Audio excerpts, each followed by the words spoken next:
O Show.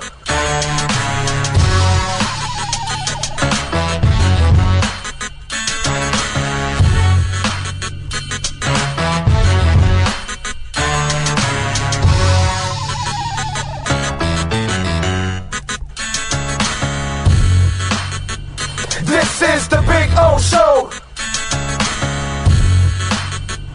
This is the Big O Show.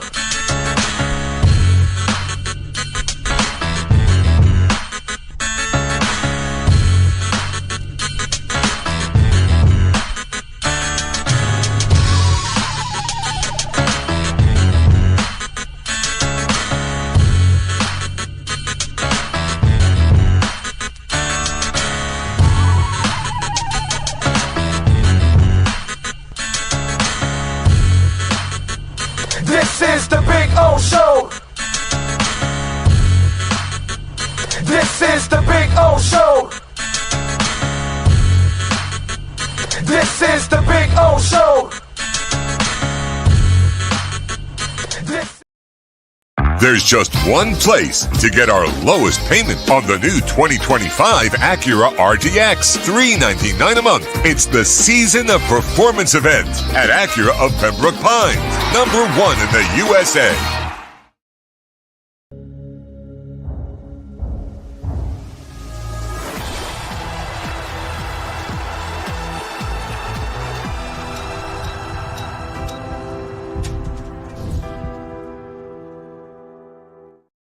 For over 16 years, EJDConstruction.com has provided South Florida residents quality craftsmanship, accurate project management, and exceptional service. That's why EJDConstruction.com is an A-rated member of Angie's List and the Better Business Bureau. When you're looking for the right custom home builder for additions or home remodeling, please call my friend Eric at 305-433-4843. That's 305-433-4843 for EJDConstruction.com.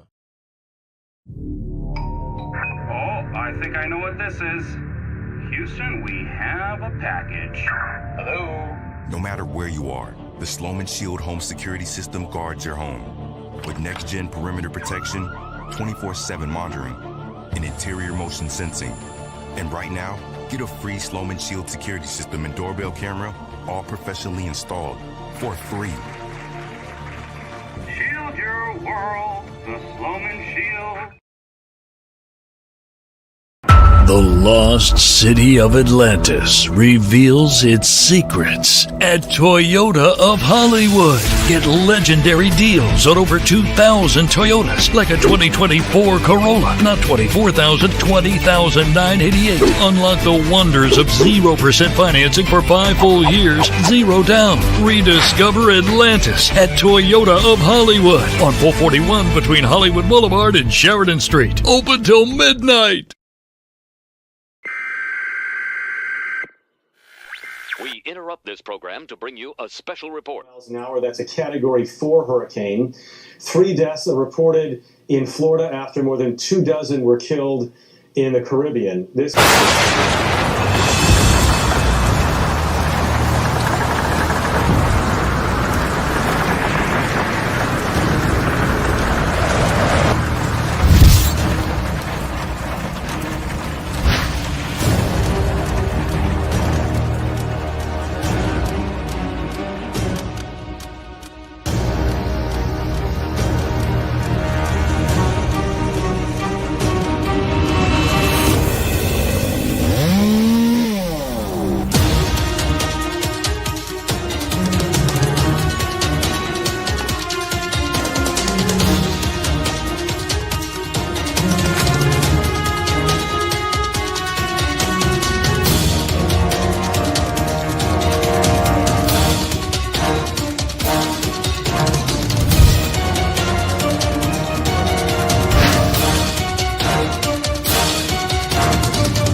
There's just one place to get our lowest payment on the new 2025 Acura Integra, $289 a month. It's the Season of Performance event at Acura of Pembroke Pines, #1 in the USA. After 40 years, the Big Cheese Miami is still producing great Italian food. They started in 1984. Since then, they've been winning awards while being voted the best inexpensive Italian restaurant in Miami. Visit them for great food, amazing service. Witness the decades of Cane's memories. The walls are like a Miami Hurricanes Hall of Fame. The Big Cheese delivers anything on its menu or party platter menu to your home, office, or even a park for a picnic. Located at 8080 Southwest 67th Avenue, Miami. Call 305-662-6855. TheBigCheeseMiami.com, where they serve large portions at family prices.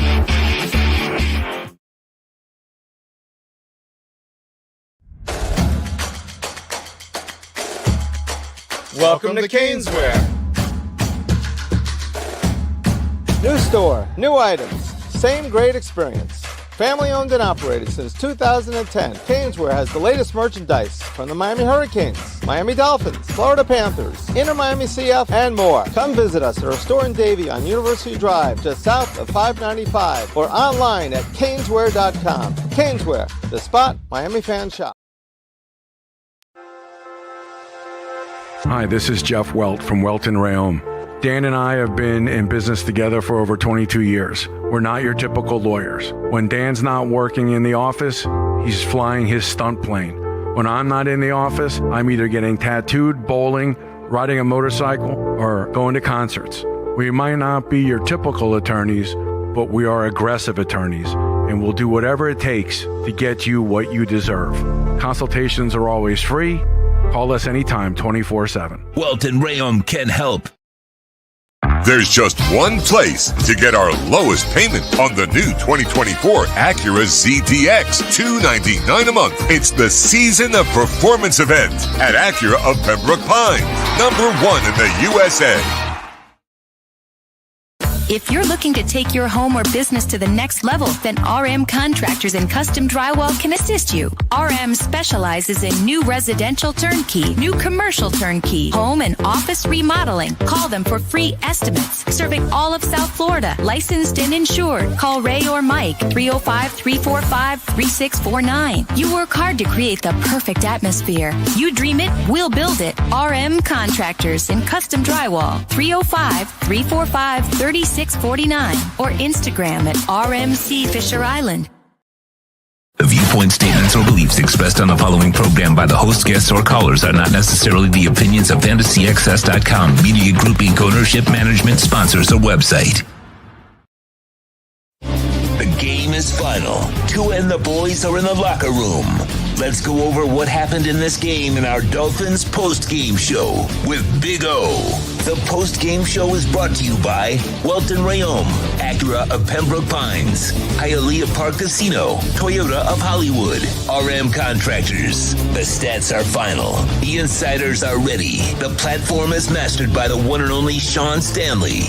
Now, let's find out what the Big O thinks about this matchup as we start our Dolphins Postgame Show. Here's Big O. Alrighty. The boys get it done 34-19. A win is a win. And, I was thinking about this because the first half, there were moments, whether you're burning a timeout for no reason, whether it's Tua hanging onto the ball, or Julian Hill making a mistake or something, and you get frustrated about what's going on at times. And then in the end, you win 34-19, and you kind of play a better second half. You have to say overall, there are frustrating things. You're wondering, okay, wait a minute. There's one guy that is killing you constantly, right? So why don't you stop the tight end? You know what I'm saying? And somehow or another, you don't stop the tight end. And the kid has, you don't put Jalen Ramsey. All these little things that we can talk about. But I think that that's wrong on our part. And mine too, by the way, because we have to understand if we demand all this perfection from them, they wouldn't have 4 extra losses on their schedule right now. And so I was thinking about this. At the end of every game, it doesn't matter if it's a win or even a loss, you're going to be frustrated. Just like you are today, even though it's a 34-19, you're going to go, well, I'm not that impressed. You kind of let them back into the game. You did this, you did that, but that's who they are. And so we just have to be grateful. Like I told you at the beginning of the show in the pregame, look, man, they're not going to tank. They're not firing anybody. So get off your horse. Stop complaining about that stuff. They're not going to do any of that stuff, right? So what do we do as fans? We just got to root, right, and hope for the best. And I told you, all I'm going to hope for is that they play their best game possible, their cleanest game possible, and win the game. Well, they won the game, okay? And it's not going to be something that is painted in a perfect light every single time. You know what I'm saying? And that's one thing that we have to all understand. This is an imperfect team because of the head coach. He's not a good head coach. He's just not a good game day coach. He's going to make bad decisions. And listen, he was fantastic today. Achan, I thought you're wearing his ass out. Calais Campbell's on special teams, trying to block punts and stuff. And I'm looking at him going, I think you're wearing his ass out. And those are little examples of bad coaching where you're overusing players. And that's the reason why you overused Jalen Phillips when he wasn't even ready. He didn't even have a training camp. He didn't even have a full training camp, and you put him out there in the regular season, and you started giving him a hefty amount of reps. And even when he injured himself, you still kept him out there. There's all kinds of irresponsibilities, is what I'm trying to tell you. So nothing is going to be perfect, man.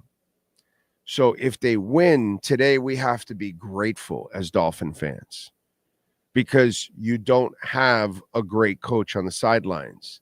So you're not going to be guided perfectly or almost perfectly, or put it this way. You know how it is that when it's a great coach, you're guided perfectly. A player or two will make a mistake, but you know what happened. The player or two made a mistake. But when it's everyone making mistakes constantly, coaches and players and all kinds of stuff, you know, Julian Hill finally made a play today. And then Julian Hill, of course, screwed up a couple of other plays. And these are the things that you wonder, why is he still on the field? Right? Because we all wonder, why is Julian Hill still on the field? Because his negatives outweigh his positives by miles. But that's why we have to be grateful right now at 34-19. And we can sit there and nitpick about this, that, many of the things that I've talked about already. You know, what else do I have any other ones that oh, by the way, the play, the 3rd and 10 right now at the end of the game that he throws to Smythe. That's pure stupidity. All these little things all throughout the game that will frustrate the shit out of you. But unfortunately, we have to be just grateful that they won. Because for us to demand Mike McDaniel to be a finished product, come on, man, that's not going to happen. Why would you throw the ball there? I saw Ross Tucker mention it too, because it's, my God, it's stupid. It's like watching Tua hold the ball, and it's, come on, kid, don't do that. You're in traffic. Get rid of the ball. He fumbles, and he almost lost the possession. So these are things that cannot be coached out of your team because your coach habitually makes mistakes. he was joking with the writers this week about getting the plays in. Like, yeah, that's me. Yeah, I got it. Yeah, it's me. I screwed it up. And like taking it lightly. So if you take your own mistakes lightly, how are you going to take your players' mistakes seriously? So we all have to, as Dolphin fans, we all have to realize we're not going to get great football ever. We're not going to get a team that is well coached, well managed. So we just simply have to be grateful if they win. And that's where the bar is. That's how low it is. This is not a playoff caliber team right now. They have playoff caliber talent, but because of their leadership, you're in peril even against the Raiders. A game that should have never been in peril was. A game that should have never been in doubt was. And these are the things that we have to live with. So we have to all understand that we just have to be grateful for victories. And so let's hope that next week they can pull out another one and keep pulling out the ones at least against the crappy teams. And then when you start playing the better teams, somehow or another, find your best game possible. Little things. You watch the way they play with Tyreek. You see why the defender got to the corner when he threw to Tyreek. And because TUA had to loft it. Why do you think he had to loft it? Because he knows he has a wrist injury. So he's trying to place it. There was an early route that he ran a short in route, and Tua delivered the ball right there in the basket, dude. And I'm like, Tua's a master, bro, because he puts it right where he doesn't have to use his wrists. He can basket it because of his. So he was trying to loft it because he can't fire it because he can't do this. And that's where you're hurting your team, because now you're making the pass even harder because your quarterback is adjusting to your receiver's injury. Because of the receiver's injury, he had to adjust that throw. And because he had to adjust that throw, the defensive back had more than enough time to close in and bat the ball down. These are things that frustrate you. You know what I'm saying? I don't know if you thought about it that deeply like I did, but that's what was going on. That's the reality of all of that. And so then if you have to alter it, then you're hurting your team because you couldn't complete the play. But this comes from the top. Your head coach is allowing shit like that to happen, where no, we're not doing that. That's too hard to complete because Reek only has one option. We can't bullet in it. Tua had to loft it.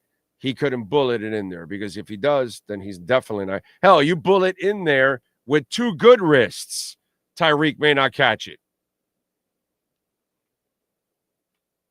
See what I'm saying? So I can start going through all these little things that went throughout the game that frustrate the shit out of me.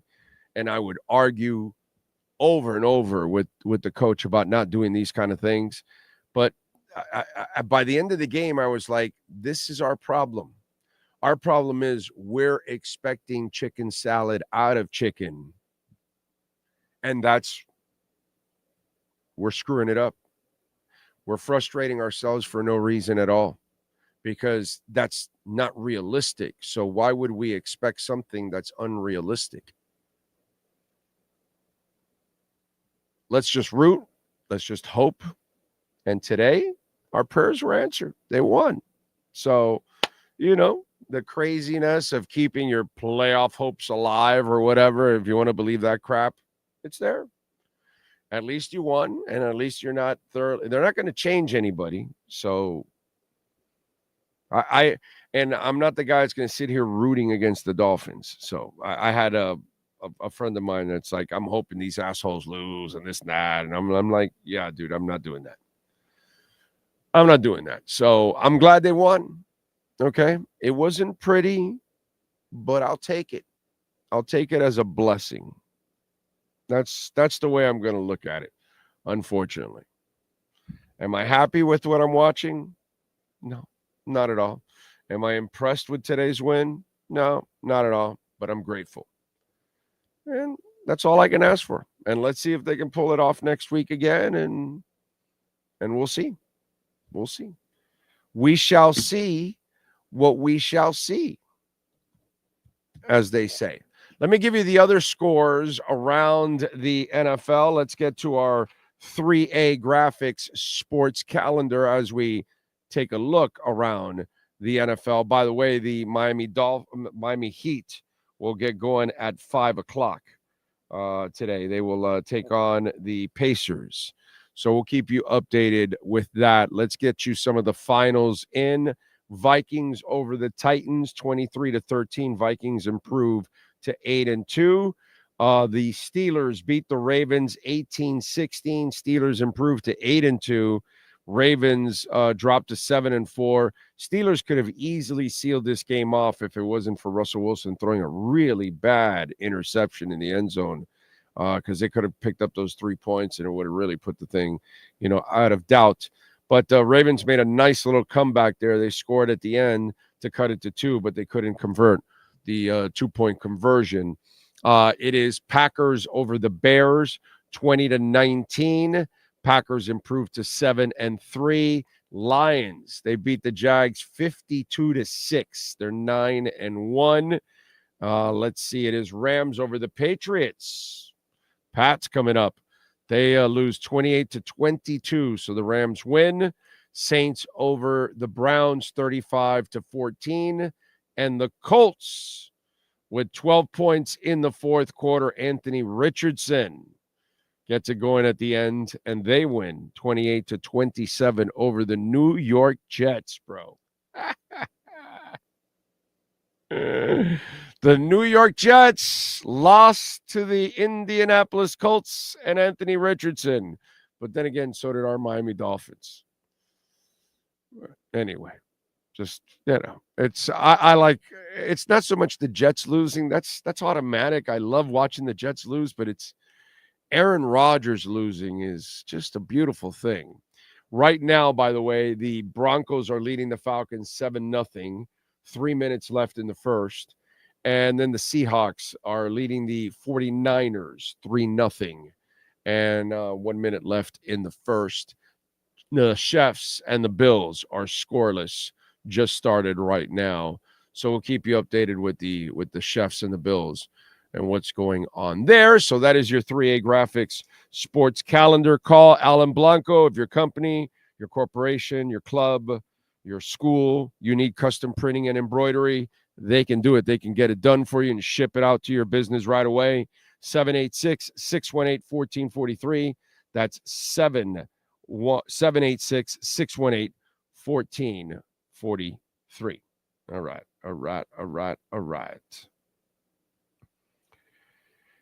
Oh, man. Remember, you can make a donation, Cash App or Venmo at Cash Big O Show. That is Cash Big O Show, Cash App or Venmo.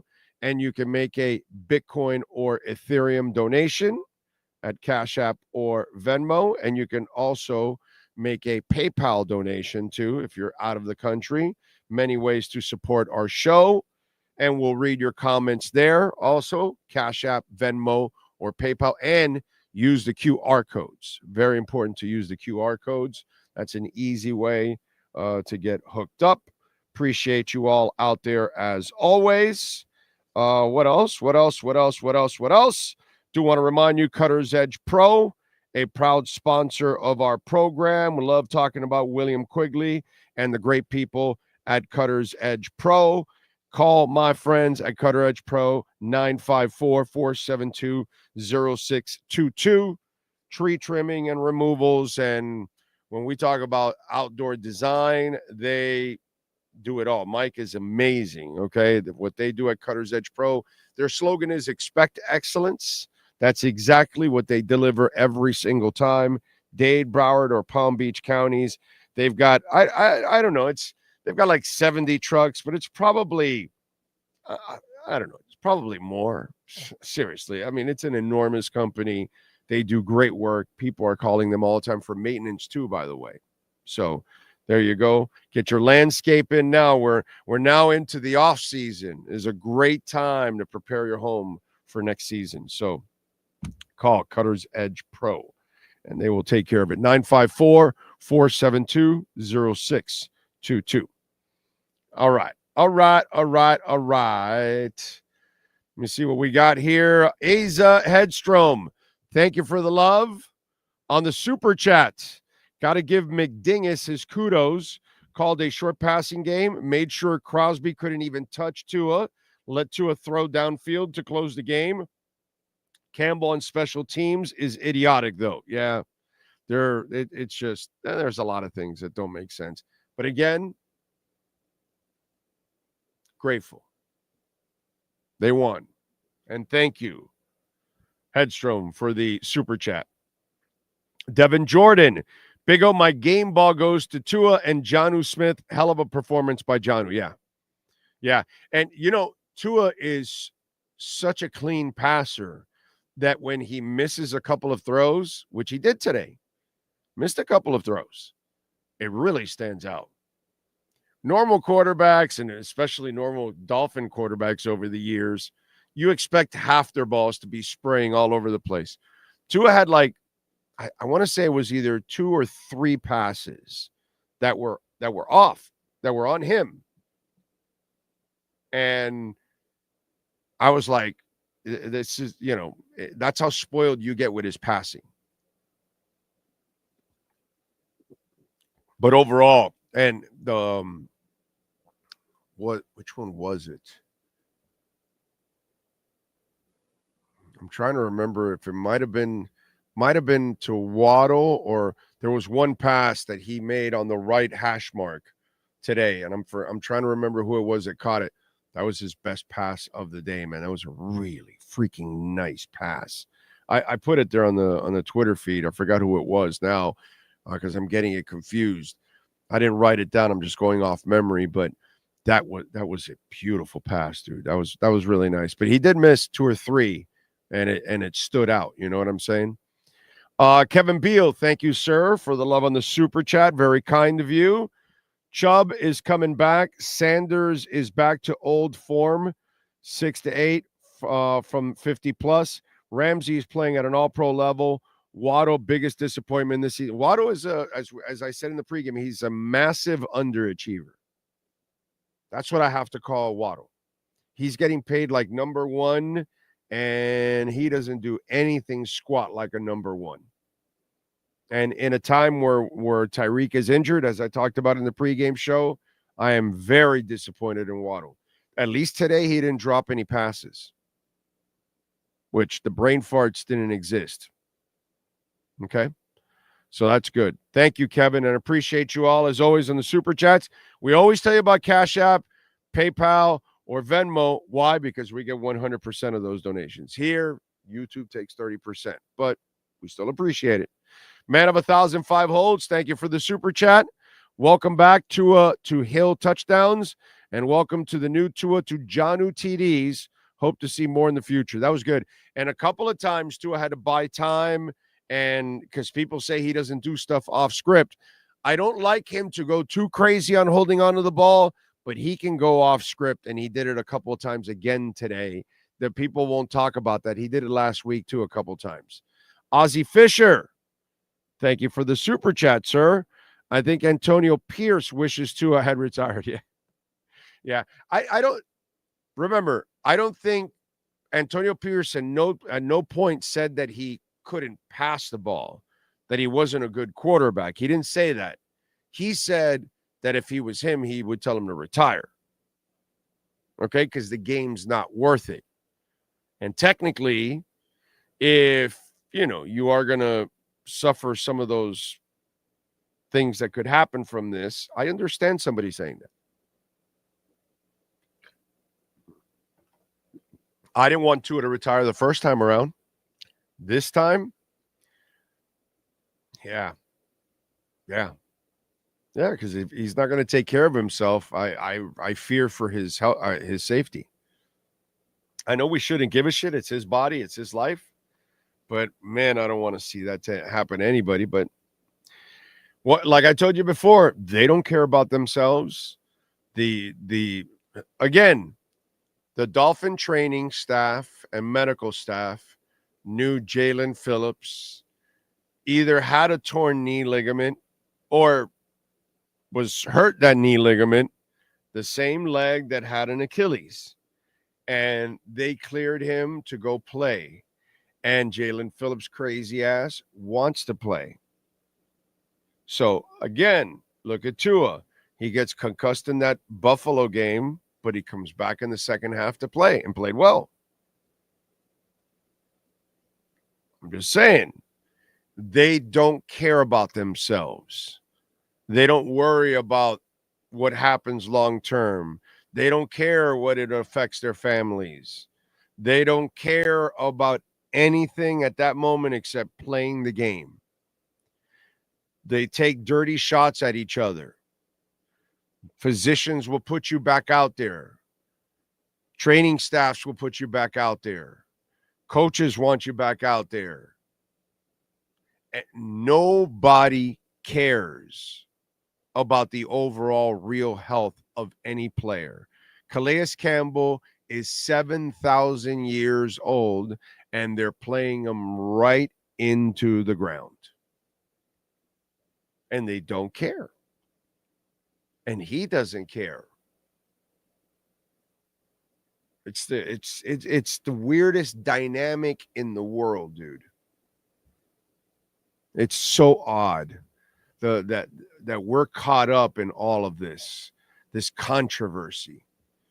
And then we're supposed to be the decent human beings on showing, have some sympathy, all this, that. And there's no sympathy on that side.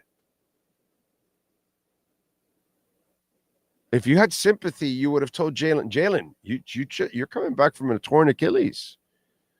You've got an injured knee right now. You're limping. We can't put you back out on the field. And as I said in the pregame, think about this. Nobody's addressed this. Okay? What's the Dolphin explanation? What's their legal explanation on that one? Because they're screwed either way. Did they put Jalen Phillips back out on the field knowing he had a torn knee ligament already? Oh, that's responsible. Yeah, let's put a brace on and go out there because he's coming back from a torn Achilles tendon. Or was he just limping? You weren't sure it was torn, but you put a brace on it on the same leg that had, you see what I'm saying? They don't care. Dolphins are guilty either way.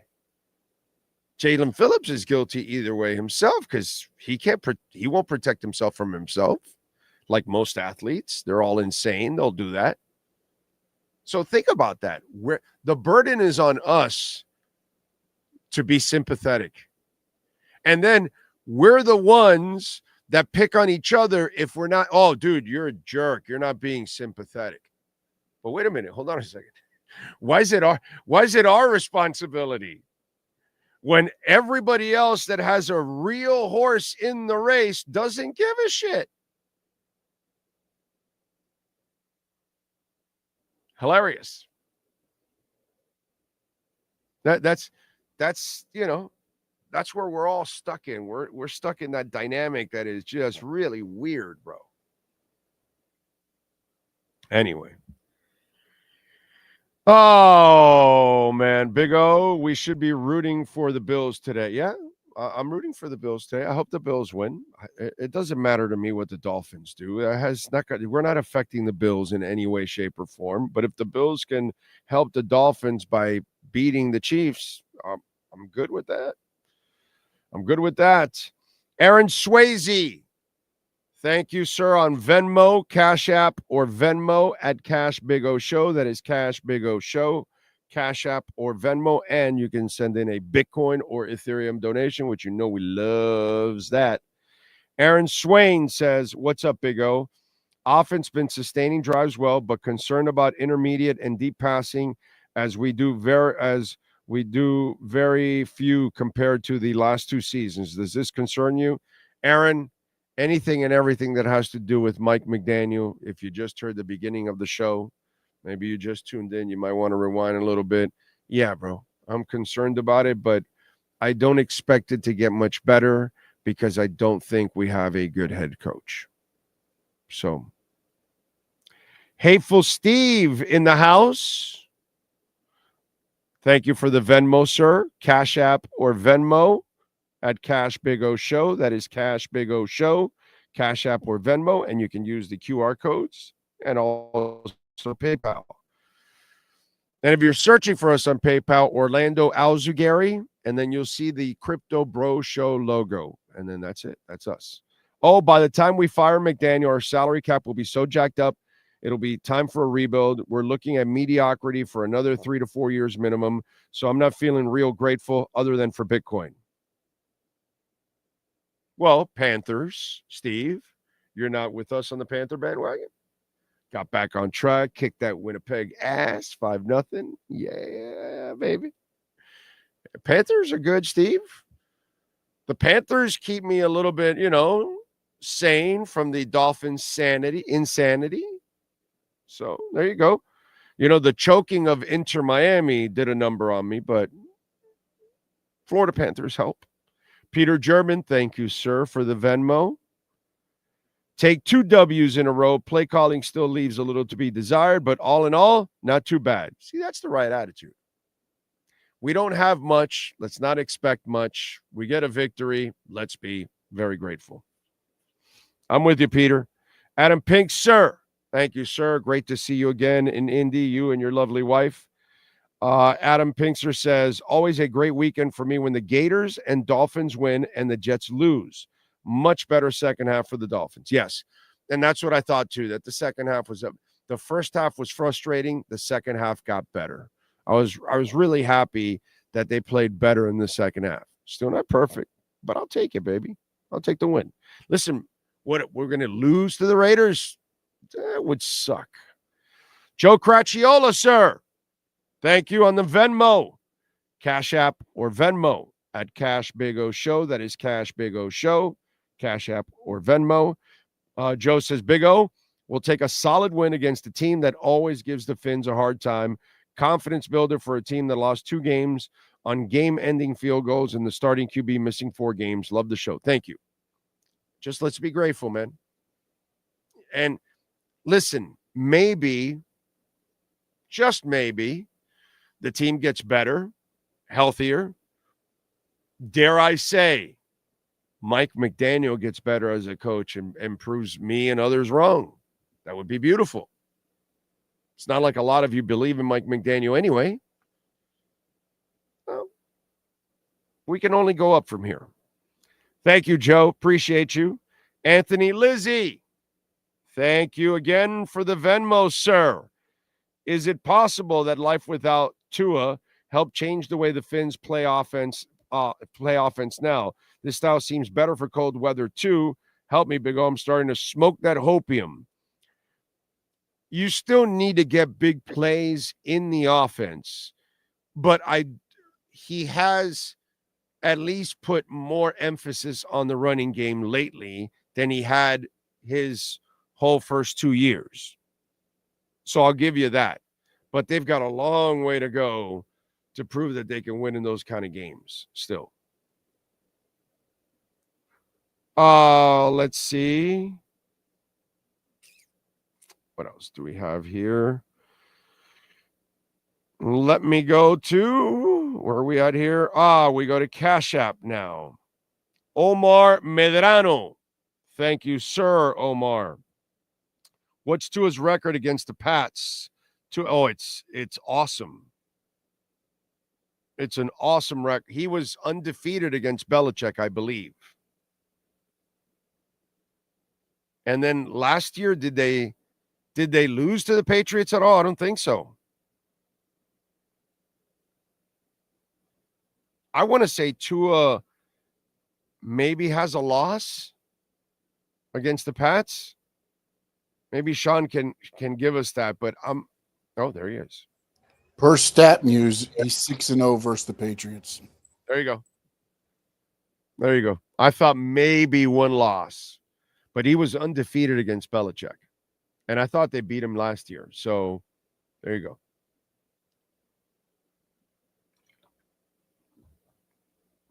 Yeah, Tua's owned the Patriots since he got into the league. We've been very fortunate in that sense. And they lost today, which is good. I mean, these are games. Look, if you're going to keep hope alive for the playoffs, you cannot lose these games. In fact, you just can't lose any of the games. Maybe you can drop one, and that still will put you even at risk of being outside looking in. But you almost need to really run the tape. You lost all the games that you could lose already. You're done with losing. You need to run the table pretty much to put yourself in that position. That's just the way it is. You've lost the games you shouldn't have lost. You've lost tiebreakers. You've just done so much damage to your season in the early part of it that you have zero room for error. So if you're going to keep this hope alive about the playoffs, this game cannot be lost. Next week's game cannot be lost. These are all winnable games, like a few other ones that already happened. This is the only way you keep this dream alive of possibly getting to the playoffs.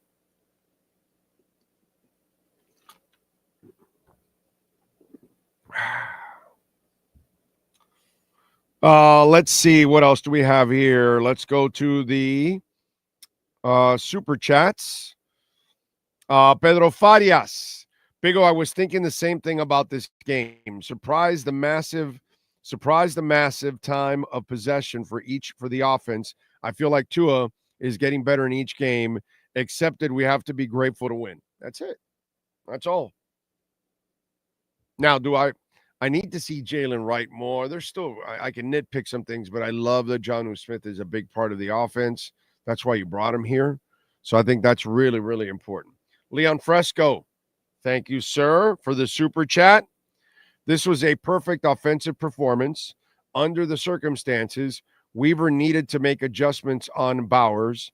Even Julian Hill and Waddle did okay. Julian Hill, he screwed up a few times, but he did make a play. So, I'll give him some credit there. And thank you all out there for the super chat. Very nice of you. What do we have here? What's going on? Bills 6-0 on the Chefs, and they have the ball apparently. That's what it says here on the Gamecast. Niners leading the Seahawks 7-6 with 8:41 in the second, and Broncos 7-3 with 10 minutes left in the second. So we'll keep you updated with that. David Furones and Chris Perkins are set to join us here on the post-game report. Kohu was terrible. Yeah, Jermaine, he made some mistakes today. Yeah. Yep. He made a couple of nice plays too, by the way. Let me see. Tipton. That's another conversation. Green Bay is very winnable after the way they're playing.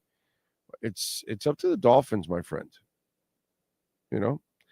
Mark Smith says, unless Ramsey was lined up at DE, they blitzed a few times. I don't. A guy like Gardner Minshew, you don't have to really go after that much. He's going to make mistakes. Gardner is a fantastic backup. Once you have Gardner as your starter, you now have a weak starter, is what you have. You have a bad starter. You have a guy that's sitting there between 25 and 32. That's what you have in Gardner Minshew. That's who he is. That's what he's always been. Nothing's ever going to change. Will he come in and get hot for a month? Yeah, he could do that, actually. He'll do that because he's got moxie. He's fearless. He's got accuracy. So he can get on a little bit of a roll. But Gardner Minshew will be Gardner Minshew, and he will screw things up at times, and he will get you in trouble like he did today, that he made some really bad passes, and that's just the way it goes. King Koopa Thank you, sir, for the super chat. Can we extend Campbell and Smith already? Forget Holland. Devin Jordan, thank you for the super chat, sir. Big O, I just realized that the Dolphins didn't have one punt today. Almost a perfect day for the offense. Yeah, because those drives were so long to start off the game. The first two drives were 8 minutes plus. You chewed up 16, almost 17 total minutes between the first two drives. So, yeah, that set you up, and then you ended at least with either field goals or touchdowns. So, yeah. I didn't realize that either. That's pretty good. But, again, they're playing the Raiders. We got to expect that. We got to expect them to play up to their potential, too. 34-19 is kind of playing to your potential today.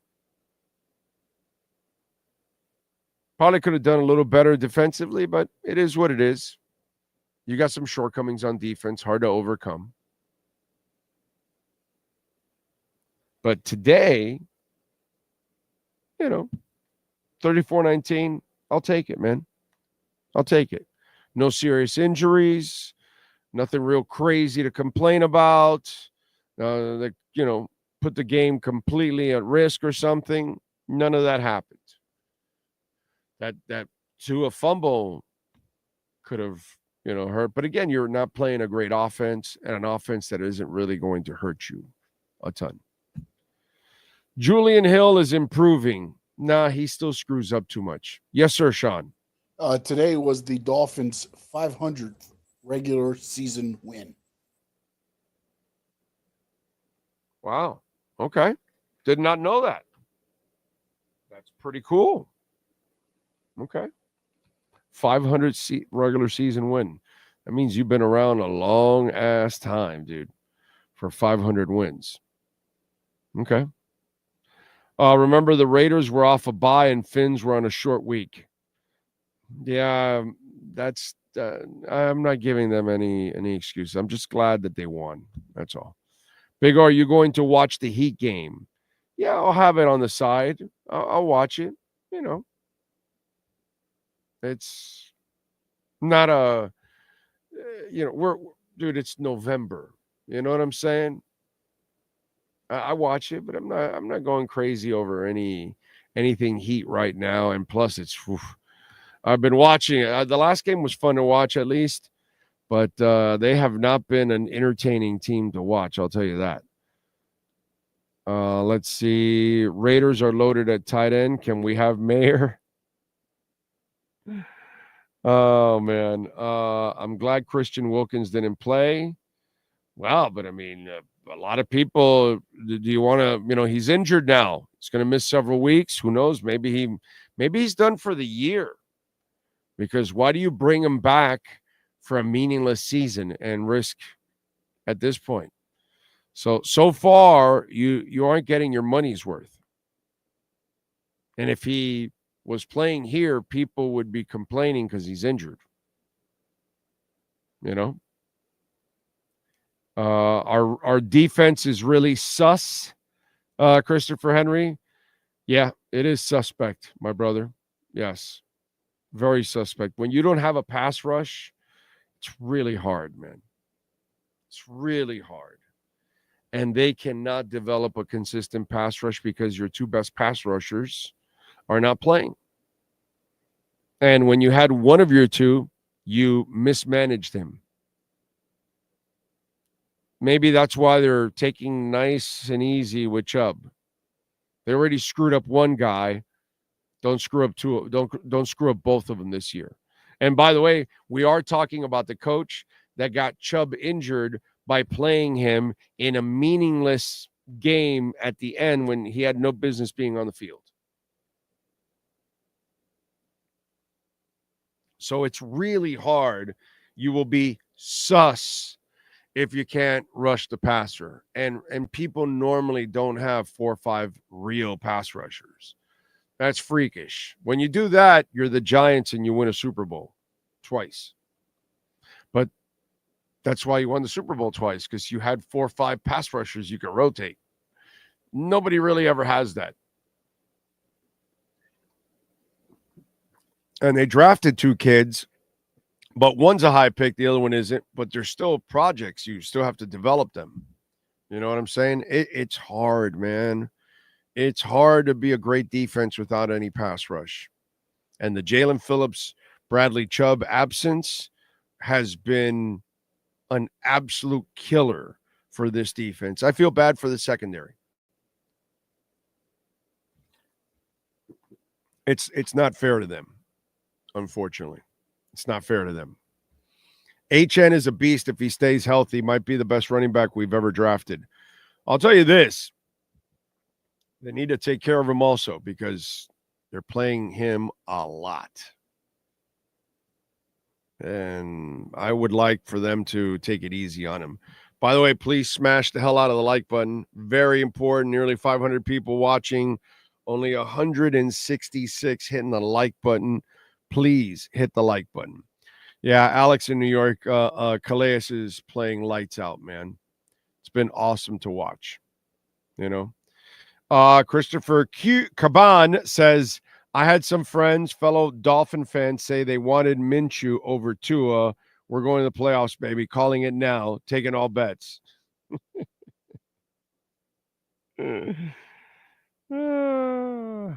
be nice, man. It would be one hell of a story if somehow or another they can turn it around and make it to the playoffs. I don't think it can happen. Not with this team, the way they with this coach. But it would be a hell of a story. I will agree with that.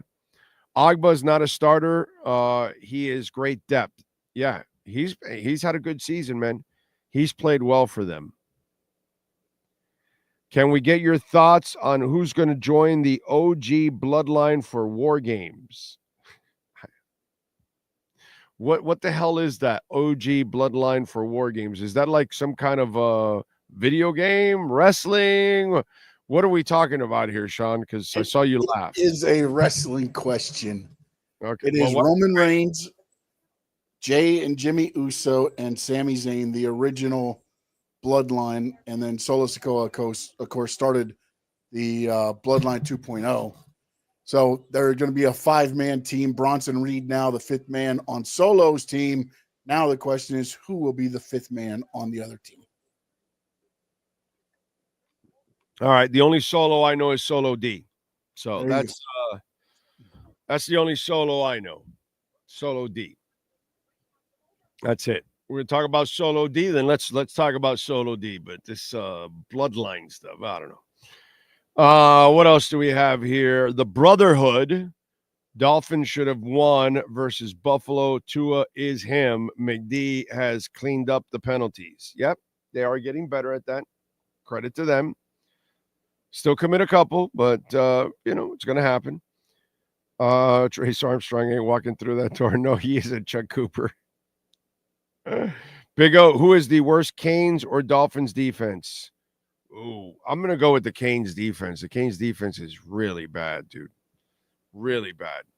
I have an excuse with the Dolphin defense because of the pass rush.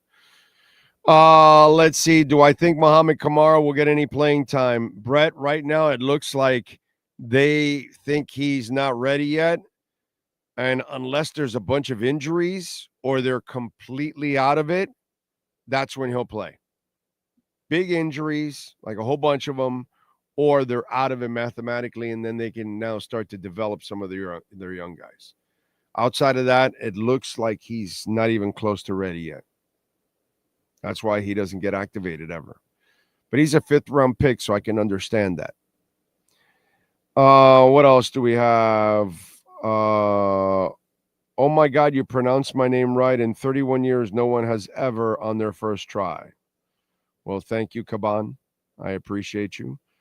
George Sashi, or Sachet, Achan's stellar performance was not enough to get me a win in my FFL league, but I will trade that for a Fins win any day. But wait a minute.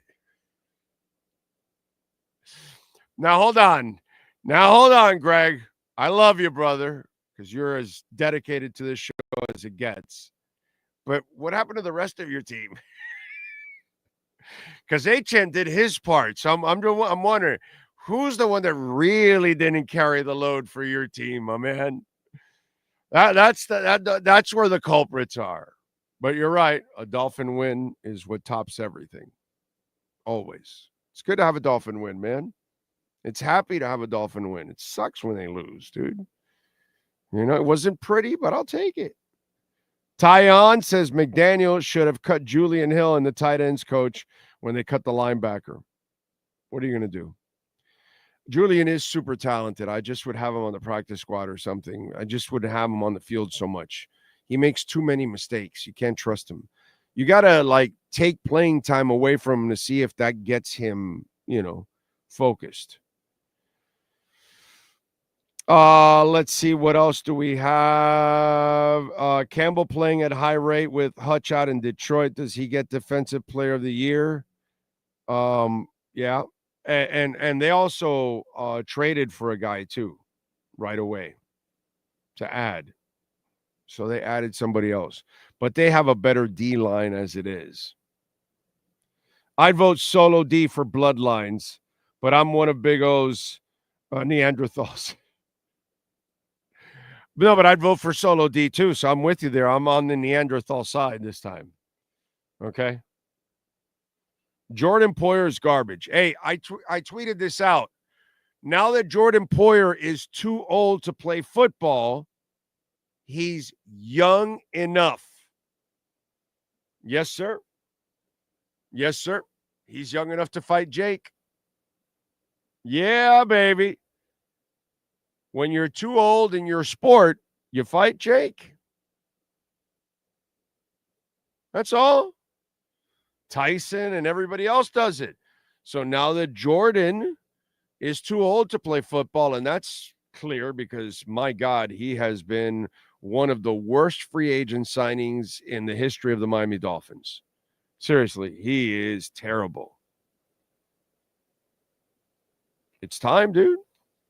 It is time.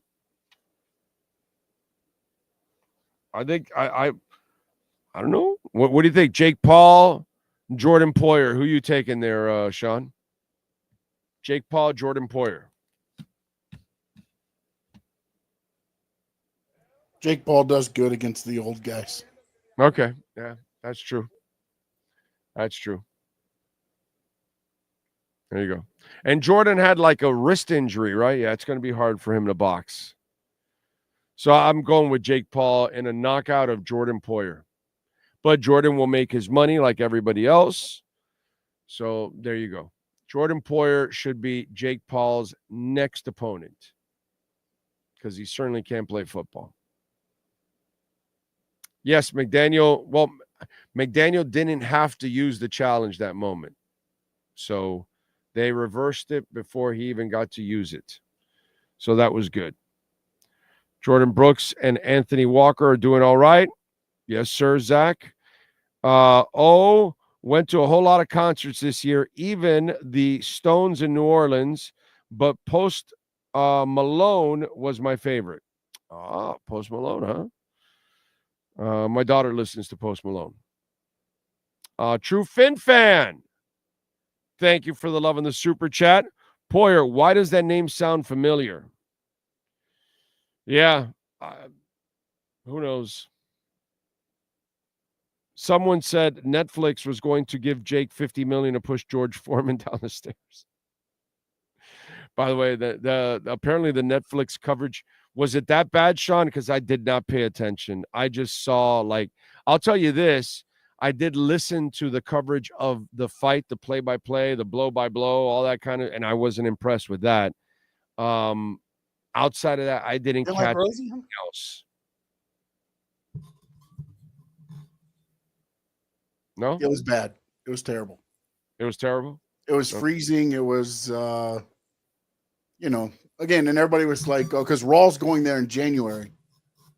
But Raw will not have the traffic that Jake Paul, Mike Tyson had. They said, I think they spiked at 65, and then they continued with about 60 million and about 55 million continuous. on the servers. So I don't know that anybody is necessarily prepared. The only thing I would worry about for them is also you have NFL Christmas Day games going to Netflix. So that might be interesting to keep an eye on to see how they improve. Okay. All right. So apparently they definitely need to work on the announcers. That's Morrow was good. I like Morrow Ronaldo. It was some of the other ones, just the celebrities and different things. Just everything I read, they were getting killed on it. All right, let's get to it, baby. David Furones is fresh out of the locker room. He's going to find out for us if Jordan Poyer is going to fight. Let's find out if Jordan Poyer is going to fight. And he might have the latest on that. Straight from the locker rooms in our Welt and Rayom Miami Dolphins postgame report. All rise, football fans, as the Welt and Rayom Miami Dolphins report with David Furones is in session. Welton Rayom has more than 62 years of litigation experience handling insurance disputes. They are committed to resolving even the toughest insurance claims quickly. Call them for a free consultation. 954-966-4646. Here's Miami Dolphins insider David Furones. All right. All right, so did you find out the breaking news for us? Is Jordan Poyer going to take on the fight? Going to take on the fight. Which fight is that you're referencing? What's wrong with you, bro? You don't see it? Clearly, he can't play football anymore, so now he should be able to take on Jake Paul. Everybody that's too old in their sport, they usually take on Jake Paul. And clearly, Jordan Poyer is an old fart that can't play football anymore. I'm just wondering, has Jake Paul challenged him? That would be a JP versus JP matchup. I'm figuring out here as you mentioned that. So, yeah. Like about bathrobes. He could just make them double and give it to him an extra pair, and that's it. They don't even have to change the font. They don't have to change the letters or anything. It's just an extra pair that he can print. So, yeah, it's good. JPP versus JPP. You know me. No, I like that one too. Yeah, I mean, all jokes aside, though, obviously a couple of poor angles on those plays, missed attack on Brock Bowers, and also Javon Holland not excluded in that either. There was the first touchdown drive. Was it the first touchdown drive, or maybe one of their field goal drives? Took a bad angle. I think also on Bowers that then he got around and then he had to kind of catch up to him to get him down after the first down marker. That was on a third down, and then also the Gardner Minshew play. Holding the ball across the first down marker, kind of maybe some just holding back against a quarterback. You don't want to draw a penalty, but right at the first down marker, if he's staying in and holding the ball out, you got to at least try to poke that away. I mean, we've seen him do it. All I kept thinking of, if that was Tua, he would have run into the guy. You're bad, Big O. You're bad. He would have. He would have. His insane ass would have not near the sideline. Not near the sideline. I could see him doing the same thing that Gardner Minshew did. Not near the sideline. Not when you already have what you need for the first down. You just stick the ball out. I would hope. Knowing him, he sees the marker and he thinks it's not over yet, so he's got to put his shoulder into the guy. It's just that's what he would do. It's just his crazy ass does stuff like that. I was telling this to the fan base out there today. For us to expect perfection is ridiculous at this point. We've watched this coach for 2.5 years. His teams are undisciplined. They make mistakes. He makes a ton of he burned the timeout after a break today. I mean, it just there are things that go on with this guy. Just, so I think if you're a Dolphins fan, you're almost at a point where you just got to be grateful that they found a way to win a game. And to me, that's kind of where it's at right now. I think if we're expecting style points on top of a win, where's the example for that? You know what I'm saying? It's almost unrealistic.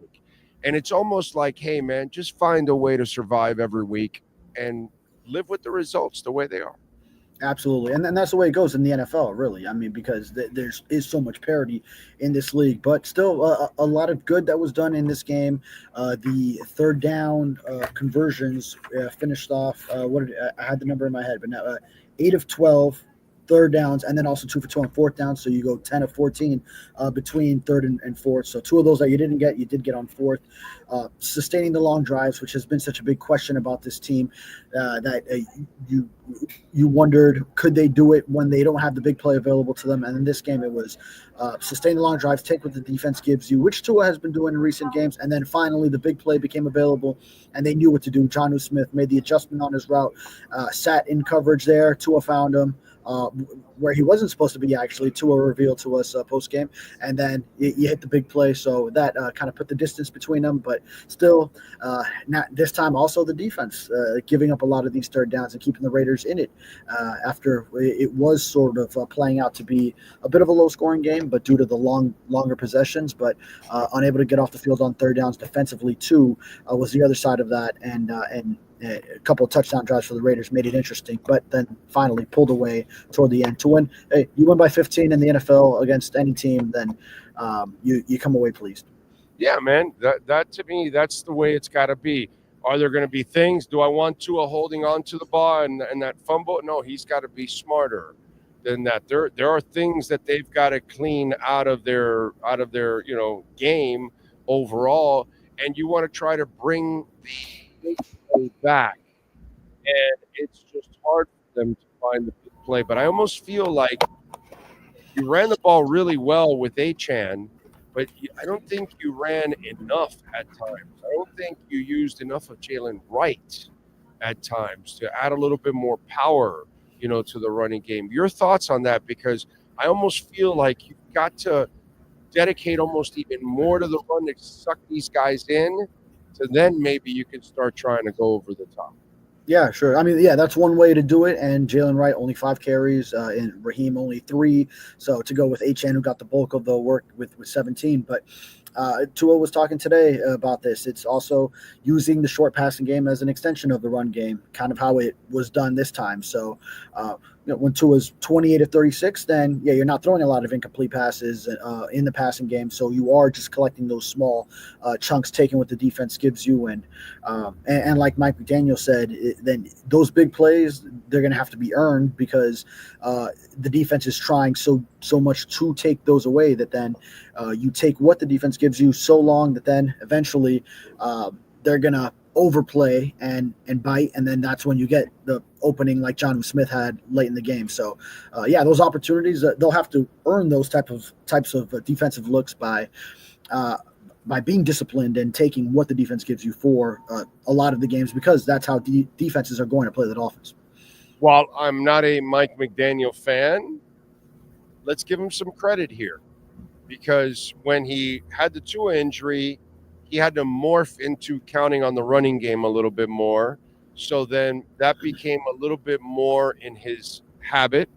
And then now the 2 shell, safeties, that's forcing him to keep everything underneath, short passes, use the tight end, use the running game. And Jonnu Smith has become the factor that we all wanted. I mean, he comes from a tree where they run the ball and they throw to the tight end. And those elements weren't existing enough here. And now those elements have kind of existed, and due to the circumstances, it's almost morphed them into actually calling a better game. Yeah. That's interesting. I mean, he did have to be very extra dependent on the run game all those weeks when Tua was out. And then now, maybe you could still stick with it more situationally, but he also 2 high shells, and he trusts Tua to make exactly what I was just saying, make that pass game, short passing game, an extension of the run game. So you have sort of this confidence that you're not going to put yourself at risk for turnovers. Now, Tua did turn the ball over twice against the Rams, but for the most part, as long as you make it a true extension of the run game, and you're not forcing throws into that coverage, then continue to take what the defense gives you, and at some point it could open up. Yeah, and the Jonnu Smith thing, that's been really, really cool because this is the guy that we thought would be at least I thought should be the third leading receiver. Well, now he's on pace to pass Tyreek Hill too. Yeah, right. Well, so what are the updated numbers there? I don't know, but I'm just saying, if he continues at this pace, it's like, holy crap, he's catching more passes than the receivers now. It's interesting. He was supposed to be the third guy that complements them. He's like becoming like the number one wide receiver now. It's insane. Yeah, actually, I mean, he gained 40 on him today. 101 for Jonnu Smith, 61 for Tyreek Hill. So so he's within 100 yards now because Tyreek entered today 462 and Tyreek got 7 for 61 and he got 6 for 101. So the per catch average too for Jonnu Smith is also well, of course, with the big 57-yarder. Well, hey, bro, usually that's Tyreek getting the big. It happened with Tyreek all the time, right? Right. The Tyreek didn't have one like that. Yeah, Jonnu did. Yeah. So, but at least credit to that, that you've gotten Jonnu involved. I'm excited for that because with Tyreek, see, one of the things I talked about in the pregame, to me, Waddle has become a massive underachiever now because he drops passes. Today he didn't, at least. And then 2, your number one guy is injured. You should be the guy elevating and really becoming that guy, and I don't see it. And so that's kind of weird. And to me, that's kind of underachieving. And that's not kind of. He is underachieving. For what they're paying him, he is not producing for what so you need Jonnu to do this right now because if Tyreek can't be himself because of the wrist, you need somebody else. Look, I'll give you another example. You watched the throw to the corner of the end zone to Tyreek? Mm-hmm. Yeah. What about it? What was wrong with that throw? What did you see wrong in that play? I want to see if you see the same thing I did. Well, for the most part, I usually just don't like Tyreek in that situation to begin with. But I agree with that. You're that's not what you're getting at, though, right? Mm-hmm. No. What did you see? What was a negative for the entire team on that play call right there? I don't know. Tell me. Okay. If the window's closing quickly in that moment, you need to fire the ball in there. But you can't fire the ball in there because the receiver that's there can't catch it like this because he has a wrist injury. Mm-hmm. So you watch every catch is basket. Even the one he curled in at the beginning of the game, Tua threw it right into the basket, bro. I mean, perfect. I was like, oh my God, Tua is a fucking chef, and he just delivered your meal right there in there. And why? He had to loft it in there so he can basket in. And that gave the DB plenty of time to come in and close in on it because Tua knew he had to adjust his throw because the receiver on the other end can't catch a rifle.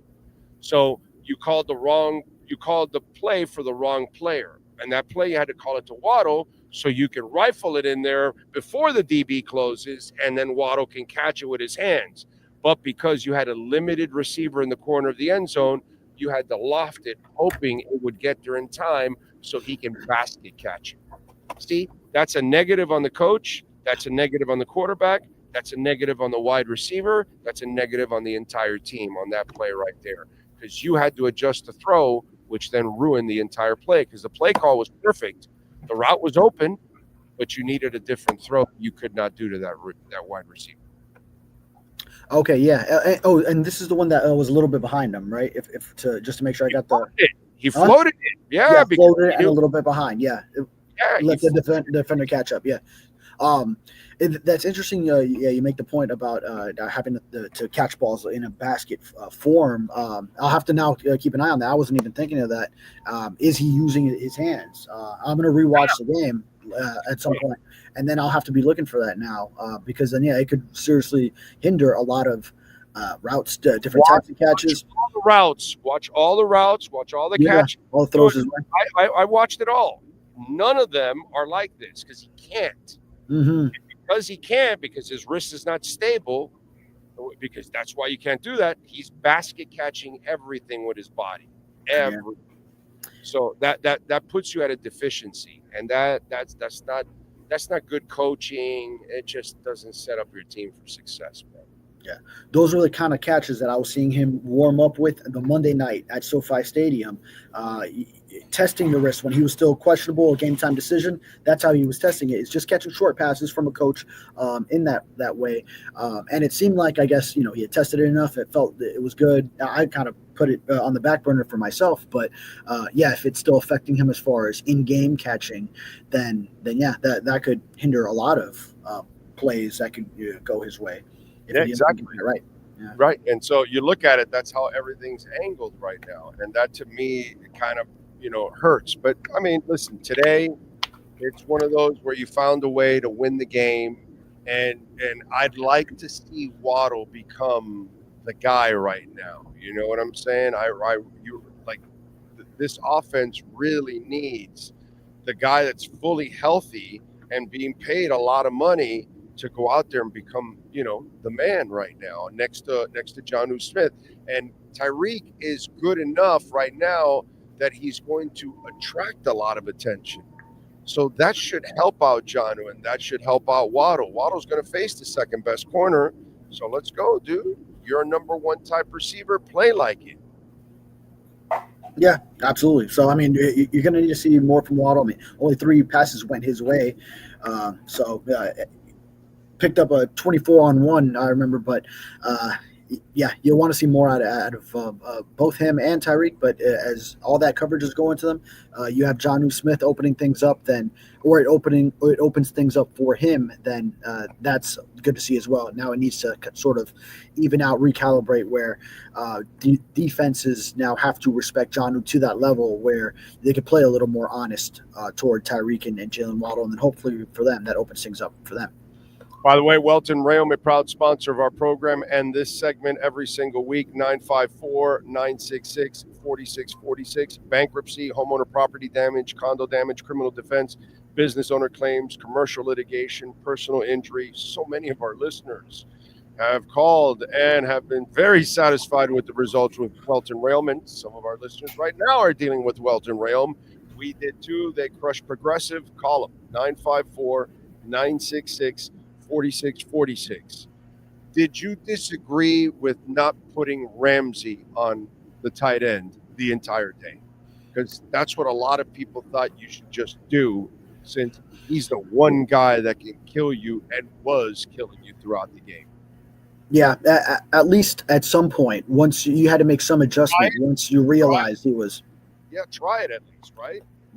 Right. Now, maybe there are some residuals as far as defensive packages with once you do put your top corner, Jalen Ramsey, on the tight end, then how you work everything else if certain other players aren't comfortable with in other positions. But even then, I mean, it's just for how much Brock Bowers was just killing you in this game, then you had to just at some point decide we're sticking our best on him. No more of the safety, no more Jordan Poyer going against him. Everything else that he was seeing, the zone coverages where he was just finding holes in between 2 defenders. So at some point, it was the main target. No one else from the Raiders. All right, Jacoby Myers had 6, but no one else had more than 4 targets. Brock Bowers had 16 targets for 13 catches. So at some point, I feel like an adjustment had to be made, even if you didn't open with that, at least to give them different looks, and then to have that in your arsenal would have been beneficial. How many games have they done that where they put Ramsey on somebody or they moved him around a lot? Yeah, see, the way he has moved around, and we know Anthony Weaver came into the year saying he was using him as this ultimate chess piece. It's been more so to move him into the slot and also using him on the blitz a lot. So I haven't seen it so much in terms of the tight end. I'm trying to think of that Cardinals game. I don't think a lot of Trey McBride's work was against Ramsey, if I recall. No, it wasn't. It wasn't. And we're so that's why I asked you, because it's a great follow-up, because Ramsey said he loved the defense and he was talking about how he was, going to be used the right way and all that. And this was a perfect week. The one guy that could kill you, and you have what supposedly is the ultimate, Swiss Army knife or whatever, well, then why didn't you do it? What is it about what is wrong with the rest of your defense that you could not adjust by putting your best defender on their best offensive player? Yeah. I would love to see how they answer that, because this is what you brought Jalen Ramsey to do at times, and really that was the only guy you feared on that. Right. Yeah, to have him almost exclusively for most of the game on Jacoby Myers, that's not someone who strikes fear in you. So Brock Bowers is a player on the Raiders offense that does. So, yes, I felt at some point that should have been done. Yeah. So I'd love to see. Did you guys ask McD that question? I did ask him about his thoughts on Brock Bowers specifically, but maybe a question for Anthony Weaver this week when we do get to talk to him about why that wasn't the decision. That'll be on Thursday when coordinators talk. But also in our Sun Sentinel prop bet predictions piece, I hit my long shot pick, which was Brock Bowers 8+ receptions. He easily got that with his 13. So I had a feeling this was coming. By the way, if you really want to, put yourself in a really difficult position, you might want to ask this. Hey, on the Jalen Phillips injury, so did he have a torn ligament before or after he went on the field with a knee pad? And was it a good idea to put a player on the field with a repaired Achilles tendon and you don't know if his knee is torn or not? And if it was torn before and you knew it was torn before, how does it make any sense to put a knee brace and put him back out there on the field? Or if you didn't know it was torn, but he was limping, how does it make any sense to put a knee brace on a repaired leg that with an Achilles to put him back out on the field? In fact, where did it make any responsible sense to put him back out on the field? That's one I would like to see you ask. Yeah.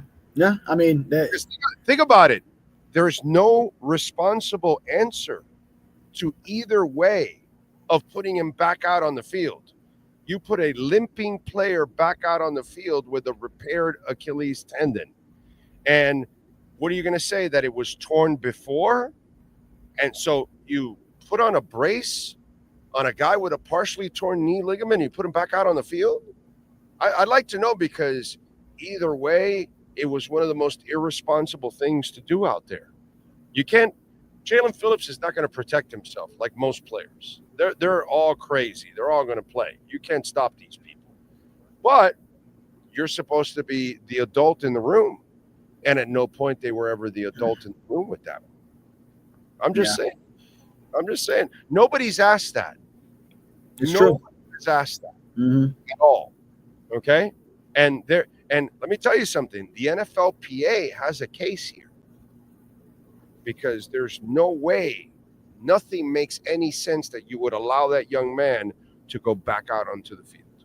Nothing at all. And you can't admit that you knew it was torn before. That would be that would be pretty damning, yes. Yes, exactly. And if it tore after and you put the brace on, it's still irresponsible because he limped to you.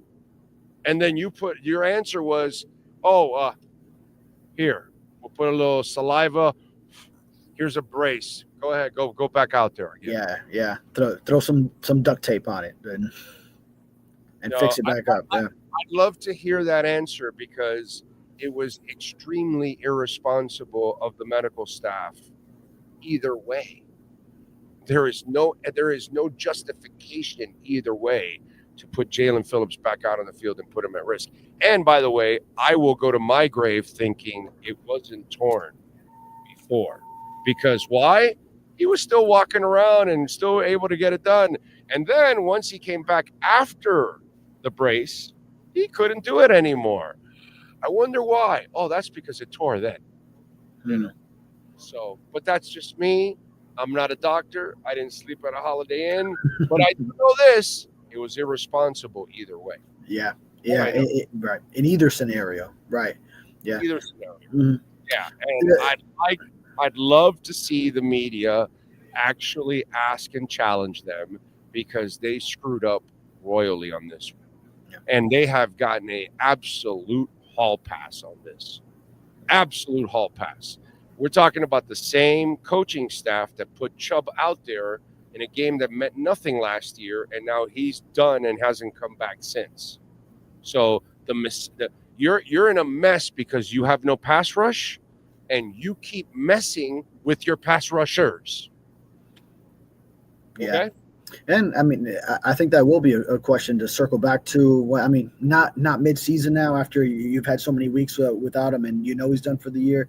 But at some point, once we do either hear from Jalen Phillips next, once that recovery is starting going into the offseason at some point next year, all that, then at some point that's something to revisit for sure. So I don't know if it's ever going to get asked this season, but revisiting the NFLPA. How about revisiting with his agent?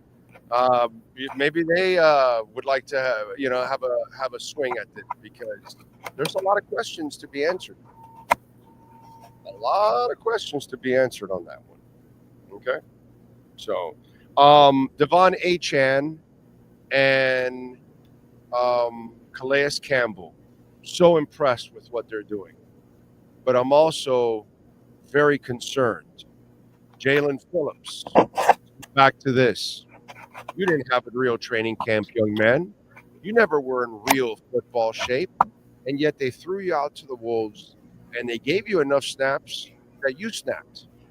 Well, Achane is getting a lot of carries and a lot of passes, and there's a Jalen right there, and I get you got Mostert kind of in the doghouse because he's playing only on third downs, but you're not using Jalen right, and you're overusing Achane. And then I'm looking at Calais Campbell even playing on special teams, and I'm saying, yo, bro, this guy's almost old enough to fight Jake Paul. You can't do this to this man.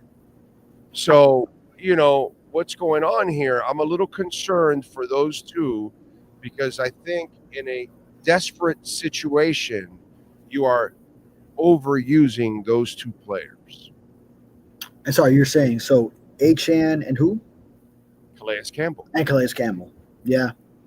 Yeah, well, I mean, Campbell, at least his defense. My point is that you screwed up with Jalen Phillips the same way. You never gave him an entire training camp. When he came back to play for the Dolphins, Jalen didn't have an entire training camp to really get that the leg acclimated and all that. No, it was like a shortened camp, basically. Right. And that was unfair to him, too, on top of all of that. That's part of mishandling Jalen Phillips' return overall. And when I'm looking at Calais Campbell, when I'm looking at Achane, I am looking at two players that are being overused. That's just me. Yeah, well, I wouldn't make that case for Campbell in this case, because his snap counts are very monitored defensively. He's often like in 60% defensive snaps, maybe sometimes even like 50. I'm actually like pulling it up to try and see if I can get a good feel. Well, let me see. So Buffalo, he did play 76% of defensive snaps, but like last week, 47%, been in the 60s and the 50s for a lot of games. So and that's more like a conventional defensive lineman rotate in and out. I know Zach Sealer plays a lot more, and when it was the Sealer-Wilkins combination, they played a lot of defensive snaps. That's just ridiculous. Yeah, that was ridiculous. Yeah. Right, that's an anomaly. But then, you also throw he'll probably play like 10 or 12 special team snaps in a game as well. So there is that. But, I mean, his snaps are at least monitored to some extent. Now, Achane is seeing a lot of work for his body type, how young he is. And, he did suffer one concussion this season, obviously playing with the Guardian cap. But, they use him almost like a bell cow running back. Whereas you would think his use is more keep his carries to like 12 to 14 at most, and then get him involved the pass game too, while also getting Jalen Wright in there, whether it's Raheem Mostert, who's not getting as much action now, but maybe an increased role for Jalen Wright. And we're not seeing so much of that, so it does concern me long term. Those two long drives to start the game, I understand that you want to use the same people and stay in a groove, but man, it's a long drive. So I thought I would have snuck in right a lot more in those 2 long drives. But I get it. You got a hot hand and you're riding it and all that kind of stuff. But I just kind of feel for the kid because he's not a big guy, dude. And he's a tough son-of-a-bitch, man. He is tough, H-Han. Yeah. Wow. He's fearless and he's handling the load, dude. I mean, today, what was it? 17 rushes and four catches for 32 yards. That's 21. That's a lot for a guy like him. Yeah, and going back to the start of the year, I mean, first 2 games, I remember his touch numbers were astronomical. Then obviously, he left one game early against the Patriots with a concussion, but then you started seeing a little bit more Raheem Mostert get incorporated, Jalen Wright too, even though they didn't keep up his workload with Wright. But yeah, I mean, you give him credit, he's handling it, but it does concern you long term that he's taking on this big of a workload. All right, don't forget, Welton Rayom, 954-966-4646. Tell them what you got going on in the Sun Sentinel so folks can check you out. Yeah, wrapping up the game coverage here, and then also writing about Jonnu Smith's big game and the incorporation of him into the offense. And then now we turn the page starting tomorrow to the Patriots. Yep, that's it. Patriots lost today, too. See what happens there. See if and what's going on with the Bills and the Chefs? The Bills 13-7. 13-7 Bills. Yeah. Yeah, baby. Yeah. Go Bills today, bro. Go Bills. That's the last team that needs to fall for the 72 Dolphins to remain the only perfect team. Yeah, bro. The Jets I didn't catch the Colts-Jets score until now. Colts came back. Yeah. After they led early. Richardson put together a drive at the end, and they ended up. Yeah. Anthony Richardson, huh? Yeah, Anthony Richardson. He's still terrible, but they won. Follow him on Twitter at David Furones _ and catch his work there at the South Florida Sun Sentinel. David, as always, thank you, my brother. We'll catch up on Thursday. Yes, sir. I'll call Perk to get on here. You got it. There you go. All right. David Furones with our Welt and Rayom Miami Dolphins report. This has been another session of the Welton Rayom Miami Dolphins Report with David Furones. At Welton Rayom, they don't get paid unless you win. They handle complex personal injury claims caused by the fault of another in both state and federal courts. They handle auto, trucking, motorcycle slip and fall, and bicycle accidents. Call 954-966-4646. Welton Rayom can help. Alf, what's up, Alf? Good to see you, bro. Since TUA came back, this is the most efficient the Dolphins offense has been the last 3 years. People got used to all the bombs away offense the last 2 years. Exactly. But they've got to get more out of the running game. They've got to dedicate themselves even more to the running game. And he says, when it's all said and done, Jalen Ramsey will be the 3rd best defender in Dolphin history behind JT and Zach. Ooh, I don't know. Bonacani is going to be up there too. Scott's going to be up there. There's going to be a couple guys that you're leaving out, but he's so good, man. He's so good. I really would have liked to have seen him on the tight end a little bit more today.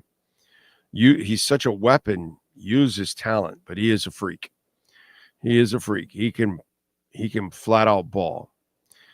Let's see. I'm confused on how a 34-19 victory was close to a loss when our offense scored every time. I didn't expect for a second that the Raiders would be able to score against us on every drive. No, but when they did cut it to, 5 or whatever, it kind of got ridiculous in a way. So, yeah, they have a chance right there, and you just never know. And the Dolphins have screwed up against Tennessee, who had less. Okay. When somebody cuts it within a score on the Dolphins, you can't feel good as a Dolphins fan. I mean, you can lie to yourself if you want, Cheyenne. If you want Cheyenne, you can go ahead and lie to yourself, but it's not a good thing to watch you cut it to one score. Let's see, what do we have here? Remember, Cash App or Venmo at Cash Big O Show. That is Cash Big O Show. Cash App, or Venmo, and you can make a Bitcoin or Ethereum donation. And you can also make a donation through PayPal also. And we appreciate it as always. Thank you, all of you out there. Send in your comments and your questions and all kinds of good stuff also on PayPal. And we appreciate it. Don't forget to smash the hell out of the like button. That's the other way you can support us. Big O, do you want to join me for the Green Bay game on Turkey Day? I will be here with the family, eating some turkey and covering and doing the pre and post game show, sir. So no, I appreciate the invite. Very kind, super kind of you, but don't take it, don't take any offense to it. But that's one day like I really look forward to with the family. And this year we're doing something we haven't done in several years. We're putting out the tree. We haven't done it in several years. So we already got it up. And we're going to start decorating it now over the next couple of days to get it done before Thanksgiving. So, because the coolest thing is to have the tree ready for Thanksgiving. That's the cool thing. So I'm kind of excited about that. That obviously dinner, and always love the old lady making some boniato for me because I only eat it a couple times a year. So I love my boniato. So yeah. I'm looking forward to it. So really, Turkey Day is a day. I mean, I always love eating with my family and being with my family every day. I'm at home all the time, but Turkey Day is one of those days that, man, I appreciate it. Thank you, sir. But I am really, really blessed that I'm able to have the dinner at home, and then I'll do the pre and the post from here with everybody and have a good time and just get a win, baby. Get a win. I mean, my stomach is going to win because it'll be full of tryptophan. But we need the Dolphins to get a victory. Beat them Patriots. Let's see. What do we have here? Finns have issues covering the tight ends. Yes, they have for years. It's kind of been an issue for them. It has. It has, my friend. It has been an issue. All right, let's get to it. The Perk Man is ready to go with our EJDconstruction.com Miami Dolphins post-game report. Time to go to the locker room, Miami Dolphins fans. Let's find out what's percolating with the one and only Chris Perkins in our EJDconstruction.com Miami Dolphins post-game report. Percolator, what's up, dude? Big O, they did what they had to do, right? I said this should have been guaranteed victory day, except you can't guarantee anything this year. No, but and as the game was going on, I'm taking notes. Okay, Tua held on to the ball too long there. Fumble, you almost lost it. You burn a timeout after coming out of a break. I start going through all the little things that went on throughout the game. At the end of the game, the throw to Smythe made no sense on 3rd and 10. Bro, just run the ball. Don't risk a turnover there. Just get in the field goal position. I could just go on and nitpick all the little things that went.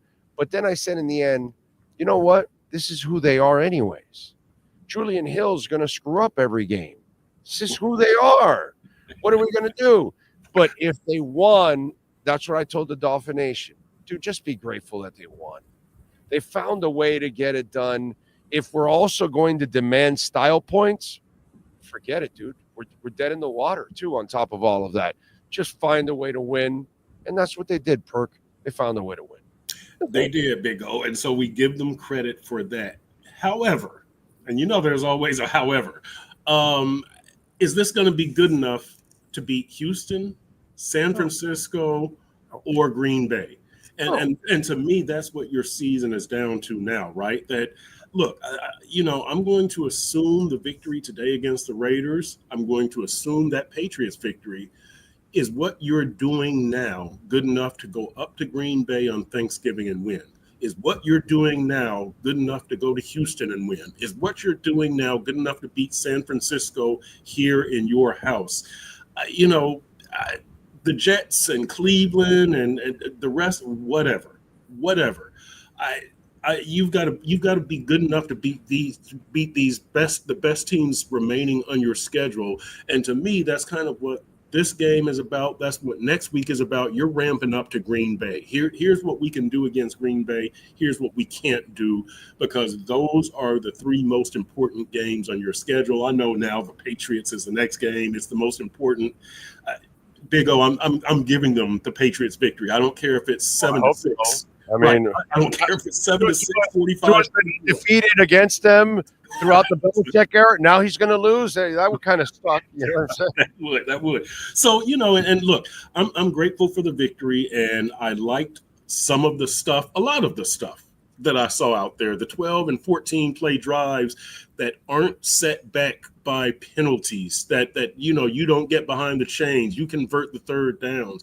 You're calling a smart game, Mike McDaniel, for the most part, right?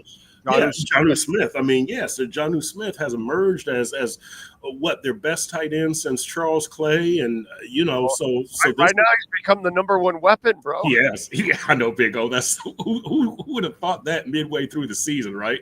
I mean, you roll with the punches, right? I guess that's what this is all about right now. So let me ask you something. I asked David Furones, and he had nothing for me. I don't know if you have any news. Is Jordan Poyer taking the fight now? Well, he had an improved. Wait, you're not picking up on it. Is he taking the fight now? Now that he can no longer play football, is he going to fight Paul now is the question, because everybody that's over the fucking hill and can't do anything goes and fights Jake Paul. So I would imagine Jordan Poyer has been a waste, a terrible free agent. And again, he proved it today. I'm just wondering, has Jake Paul offered him a fight? Well, here's the thing, and not as far as I know, but if I was him, I'd take it. Yeah. It's going to be interesting to see what happens here, because we have seen Durham Smythe lose snaps. We've seen David Long get demoted and then waived. It's going to be interesting. We saw Raheem Mostert lose carries. It's going to be interesting to see what happens here with Jordan Poyer, because, missing that tackle was not good on Brock Bowers, right? That was not good. We've seen the head shot up in Buffalo. We've seen some costly coverage busts, bad angles, bad penalties. So it'll be interesting to see what happens with Jordan Poyer, because no, he is not playing up to standards. Campbell's healthy, right? Elijah, yes. Okay, so all I've seen from Elijah Campbell is a player that's been a true pro, a solid pro, and he's gotten better since he's been in a Dolphins uniform. But he hasn't had this kind of an opportunity yet. And I'm just wondering, I get Jordan Poyer was, free signed. We were hoping that he would help. Hasn't been. So is Campbell not the guy to play that position? Is he more of a free? Do they not feel that he's better? He can handle the more strong area. I don't know. You tell me. I have to think that they look at Elijah Campbell as more of a special teams specialist at this point, because look, he's got an opportunity here, right? They just opened the return window, the 21-day window for Patrick Morris, the rookie 6th round safety, and so if you're thinking about him with Elijah out there, it's kind of like, wow, what's going on with Elijah from scrimmage? Elijah has been a good special teams player, but from scrimmage, I would think that they would want to replace Jordan Poyer, or at least light a fire under him, put some pressure on him. I mean, and look, the fact that they replaced David Long, a team captain, a guy who players voted a team captain in August, and by mid-November he's gone. It shows me that at this point, Mike McDaniel is willing to make changes. Again, Durham Smythe, Raheem Mostert, David Long. I just have to think that at this point they haven't seen a better option, to Jordan Poyer out there. Yeah, no, I'm with you there. Ramsey today did not. You thought, okay, let's put him on Bowers. Okay, so that hasn't happened all year, where they okay, let's unleash the Kraken and let's go put him on somebody and shut him down. They haven't done that with Ramsey. They haven't used him like everybody talked about it. And I talked about this with Furones. But now here's a follow-up for you on this one. Any shot that at this point they don't want to show that, and maybe they're saving it for the San Francisco 49ers or something like that? Or, I don't know, because today was the perfect day. Okay, that's the only dude that can hurt us. Let's just put Jalen on him and we'll adjust everything else. And that didn't happen. So are you trying to save this for a perfect moment or something? I don't know, because you haven't used the Swiss Army knife yet. You've kept it in your pocket. No. I disagree. They've used him greatly. He did shadow somebody earlier this year, and I'm trying to think who it was. But what they do with Jalen Ramsey is they put him close to the ball, and we see him blitzing. And so on 1st and 10 from the 20, if the biggest threat for the offense is the outside receiver, they'll put Ramsey on the outside receiver. Now it's 2nd and 8. The biggest threat is the slot receiver. They'll put Jalen Ramsey on the slot receiver. And that's how they use Jalen Ramsey. It's you're not necessarily going to see he's on this guy the whole game. It's situational. And so that's how they move him around. So it changes. If it's 1st and 10 in the red zone, they might use him differently than 1st and 10 at the opponent's 40. And so, but that's how they want him close to the ball. They want him on, what they perceive as the biggest threat for that situation, or one of the biggest threats. They'll put him in the slot and blitz him, or they'll put him up there as an 8th man in the box because he's aggressive against the run. So I like what Weaver has done with Jalen Ramsey. I do think it's been very smart. Well, they're not really using him to try to shut somebody down. So they're using him. I know that they move him around in that sense, but they're using him to offset the fact that they don't have a pass rush. Well, that's part of it. They're using him as their best player on the field. This is a guy who is a cover corner, who has safety size, who can blitz, who can attack the run, who can cover a slot receiver, a big receiver, a speedy receiver, a tight end. He doesn't have a whole lot of help out there. You don't have Chubb, you don't have Phillips. A couple of games you didn't have Sealer, you haven't had Kohu, you haven't had Javon Holland. So sometimes he's kind of out there on his own, but I do like the way that Anthony Weaver has used him. I think I liked Vic Fangio, and Vic produced the number 10 defense with these guys. The fact that they didn't like Vic reflects poorly on those guys. Having said that, Anthony Weaver is using Jalen Ramsey much better and much more effectively than Vic Fangio ever dreamed of. Vic is set in his ways. Even in Philly, I don't think Vic is using the guy. He's still, he's stuck. Right, exactly. So that's just kind of Vic. But and look, Ramsey has turned out to be an excellent player. For this team. He is. And you remember last year, he saved the Raiders game with the 2 interceptions, the one in the end zone, 22 seconds left. So he is a bona fide star. He's a beast. He is. I just would have. This is the game where I would have put his ass on Bowers. That would have been a very interesting strategy because Jacoby Myers isn't going to beat you. Brock Bowers will. And that would have been an interesting strategy from that standpoint. Yes. And I haven't seen enough of that especially for a defense that doesn't have a pass rush. Okay, is there a guy that's being a pain in the ass? All right, let's go put 5 on his ass, and let's have him shut him down right now, and then we can adjust to everything else after that. But I haven't seen that. It hasn't been. So I'm wondering if he's saving it for Debo or something, if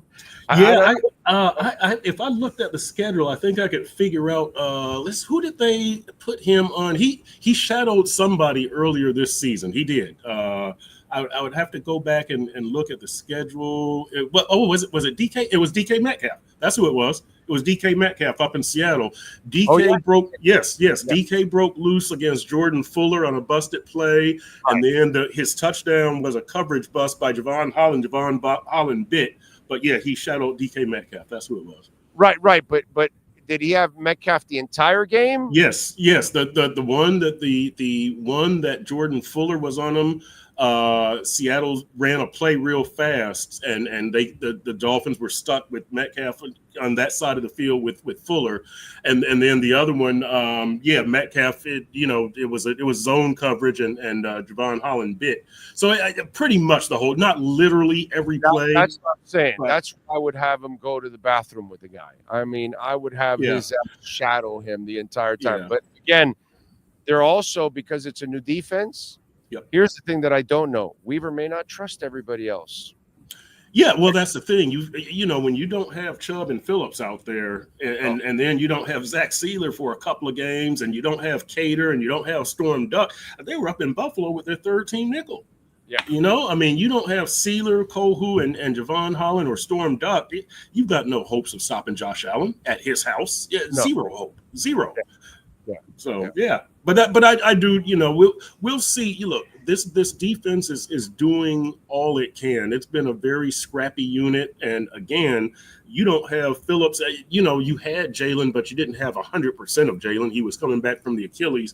Then he goes out with the knee, and you haven't had Chubb. So yeah, you've been fighting shorthanded the whole season. They've done an admirable job. You know, Calais and Zach Sealer are just absolute beasts up there. And that's, you know, Jordan Brooks, another absolute beast. He'll probably never make a Pro Bowl, but he's going to have 100 tackles every year.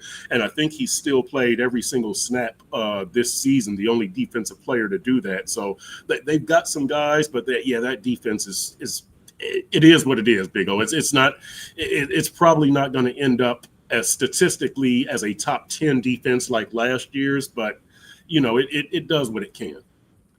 Are they overusing Achane? Because I'm really concerned.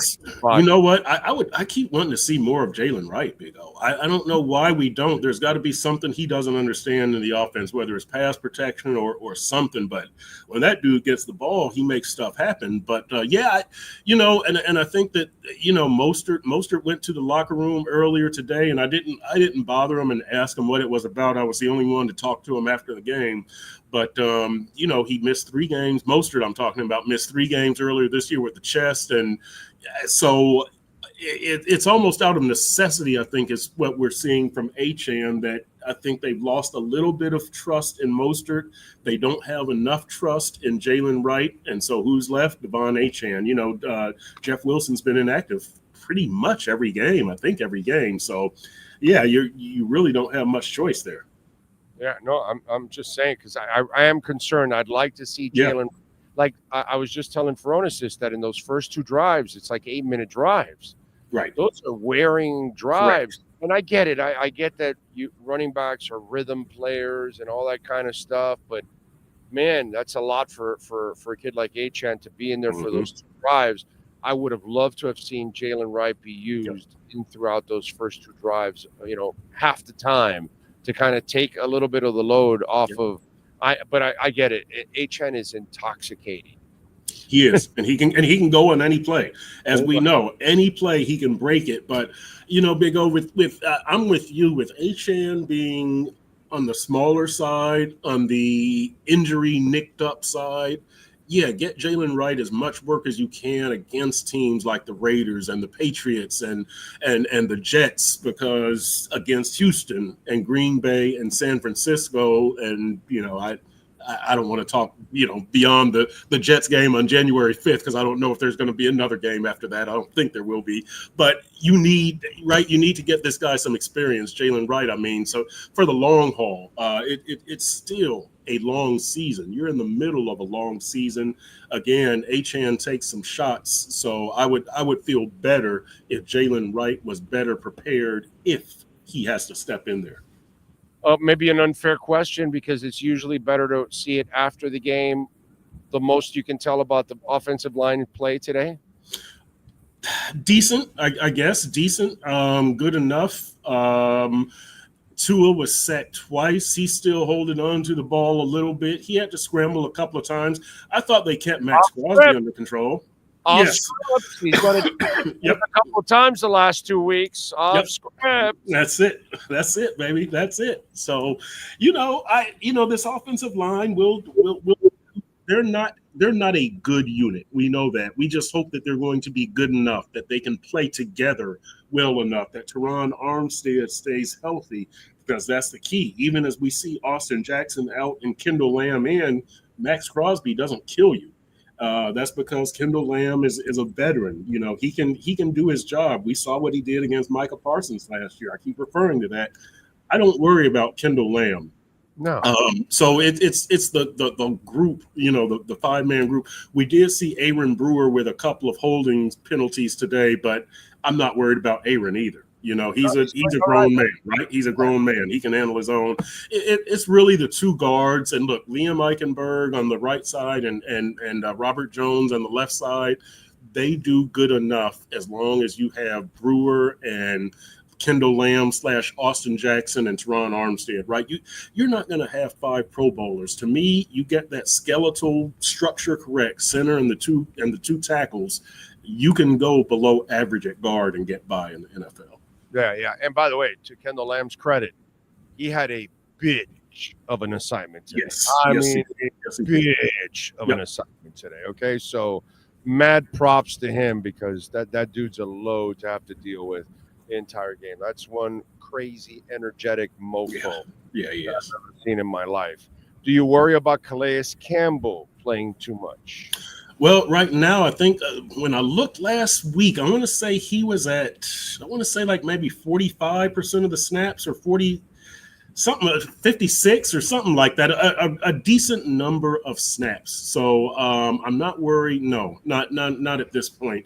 They've managed his snaps pretty well. You still do look at a 38-year-old and, you're still only halfway through the season and you wonder how he's going to hold up. But look, this guy, he gets his veteran rest day every Wednesday like Teron Armstead does. And the plan seems to be working. He's a guy who takes care of his body. So I'm not worried. I worry from the standpoint that he's 38 years old, not from the standpoint that, oh man, he's got an injury history and blah, blah, blah. It's just, you just worry that Father Time catches up to him, not necessarily an injury tendency or an injury wave or a bad knee that he's been battling for the last few years. Calais, a grown man, hopefully he makes it through the whole season at this same pace because, wow, what an addition. By the way, I like his length against Jake Paul. Oh, yeah, there you go, man. There you go. He could keep Jake Paul away, couldn't he? Yeah, he could. And a defensive lineman, he knows he's got good hand. He can use those hands. How you always see him doing that, doing the martial arts for the hands. So, that would be interesting. Yeah. Propose that. Stick it out there, I mean, listen, somebody from the Dolphins needs, or maybe Jimmy Butler retires to we got a lot of come on. Tyreek. Messi's old. We got a lot of old athletes that can retire. Unfortunately, our hockey player left because, we had that's right. Or the guy from the Penguins, what's his name? And we had him here for a few years. It's like yes, the scorer. Yeah. Gosh, what was his name? I always forget his name. It's not Pavel Bure was the Russian Rocket. Yeah. He was the legend. He's going into the Hall of Fame. I can't believe I'm brain farting. Dude, this guy. Me neither. And Christ, but see, he's old enough to also fight Jake Paul. So we've got a lot of people that can fight Jake Paul. You know what? Google, if I'm not mistaken, Tyreek has already extended an invitation. I think he did 2 years ago or something like that. I thought that he joked about that a couple of years ago. So we'll see. Most of us will take an ass kicking for $20 million.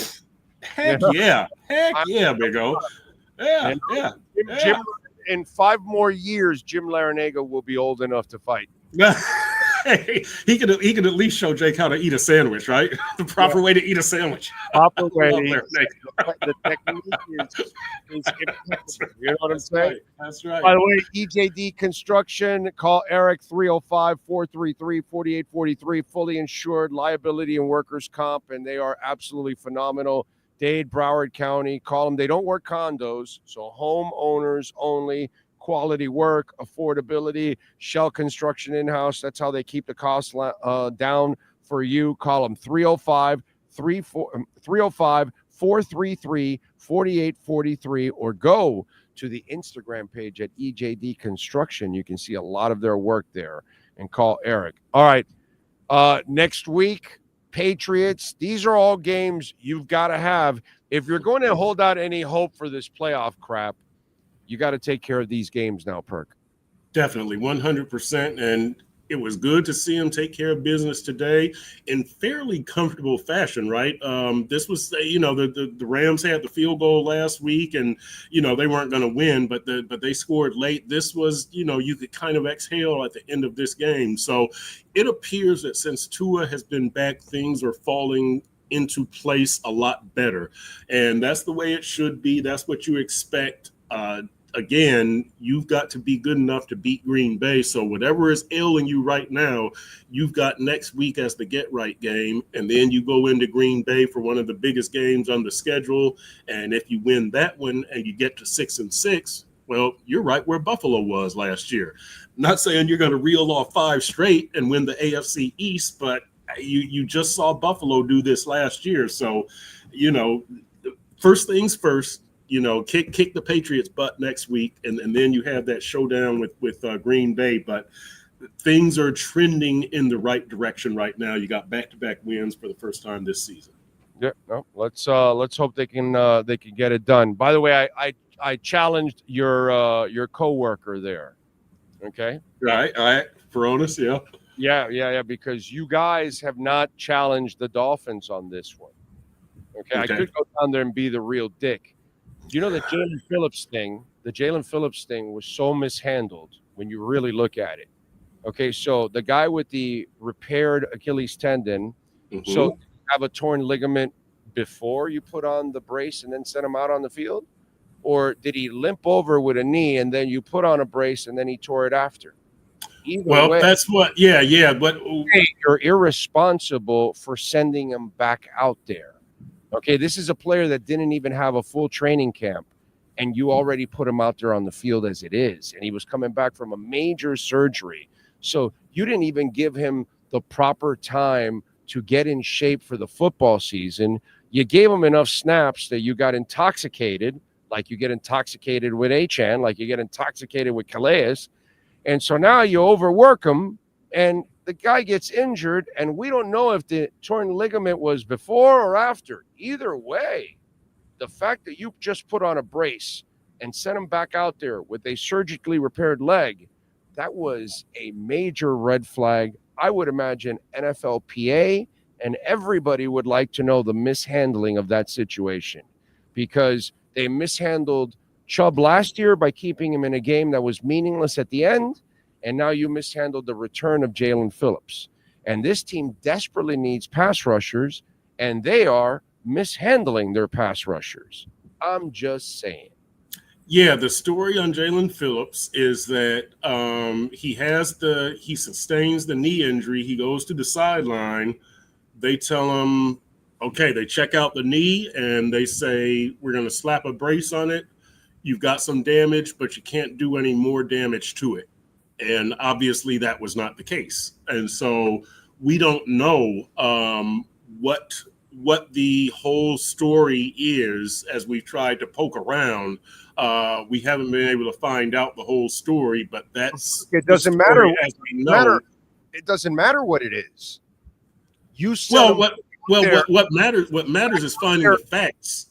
You got to find the facts before you report it. No, so that's what we've been trying to do. But that's the story that we know, is that he had the ailment. He goes to the sideline. They put a brace. They examine him. They put a brace on it, and their contention is you can't do any more damage. So the question becomes, were you misdiagnosed, or did they send you back out there with a season-ending injury? That to me is the question that we haven't been able to find the answer to yet. Either way, it was irresponsible. You weren't supposed to send him out there. That's a surgically repaired leg. The guy limps to you. Yep. Bro, your night is done. It's over, my brother. Well, that's the helmet, and we're going to get you treatment because you're too important to this team, and we're going to see if we can get you healthy so we can get you back. Not put on a brace and now you're done for the year, bro. That's irresponsible. Yeah. Well, yeah. I mean, again, you have to see where was the error in the initial diagnosis. Was it telling him that you're not going to do any more damage to it, or was it sending him out there with a season-ending injury? They knew the knee was damaged. It's what, where was the error? Was it in the diagnosis, thinking it wasn't damaged very much? Or was it in, well, he's got a torn ACL, he can't tear it any further, slap a brace on it and send him back out there? They knew the knee was damaged. It's just, what was the level of damage and where does the blame lie? That's the question here that we haven't been able to find the answer to. No, they're not going to give you anything because lawsuits and other things will get in the way of them to admit that, they mishandled it. Because I don't know that Jalen Phillips is thinking. I don't know that he has a lawsuit, quite honestly. This is the life in the NFL. I mean, O.J. McDuffie had a lawsuit because of a botched surgery. Right. This is something different. Like this is kind of part of the game. Yeah. So this is different, but Jalen's like every other athlete. They're all guilty. They're all going to go back out there and play. Tyreek needs surgery, and he's playing. Yeah, I guess. I don't know what to think about that story, but anyway. Oh no, come on, Big O. Why do you have your right wrist taped and not your left? And you're claiming that the left wrist needs surgery, and today it's the right wrist that's taped. There's nothing on the left wrist. Well, look how they're throwing him the ball. It's all for basket catching. The one in the end zone that the defender got to and was able to had to float it, because if he rifles it, you got to catch it like this. You can't catch it like this if you got a bad wrist. Okay, he was catching like that pregame, and he spun a ball after he got this whole thing. Big O is very suspicious. I'll say I've got more faith in the Jalen Phillips situation than this Tyreek left wrist. I'm not sure that there's a left wrist injury, but I would think there would be some kind of tape on it or something, and you wouldn't be spinning the ball after you catch it, and you're catching with two hands. He made a one-handed left. I put all this on Twitter. He made a one-handed left-handed catch before the game. I see no evidence of a left wrist injury, but look, I'm not a doctor. Okay, but he's not catching it like that in games. Everything is basket. Everything throwing to him are all. I'm just saying what I see in practice during the week and preseason, pregame. And that floater in the end zone was one to basket catch, because if it was Waddle, he could have rifled it in there so you can actually catch it before the defender gets in there. But he just had to kind of loft it in there because he knows that Tyreek. I'm not sure, Big O. We're talking about misdiagnosed. Let the dude rest for the Raiders game or the Patriots game then. What are we doing here? What are we doing here? Like, do you really need him for these games? If he needs surgery after the season, why are you putting him out there against the Raiders and Patriots? Like, come on. Like, what's the truth here?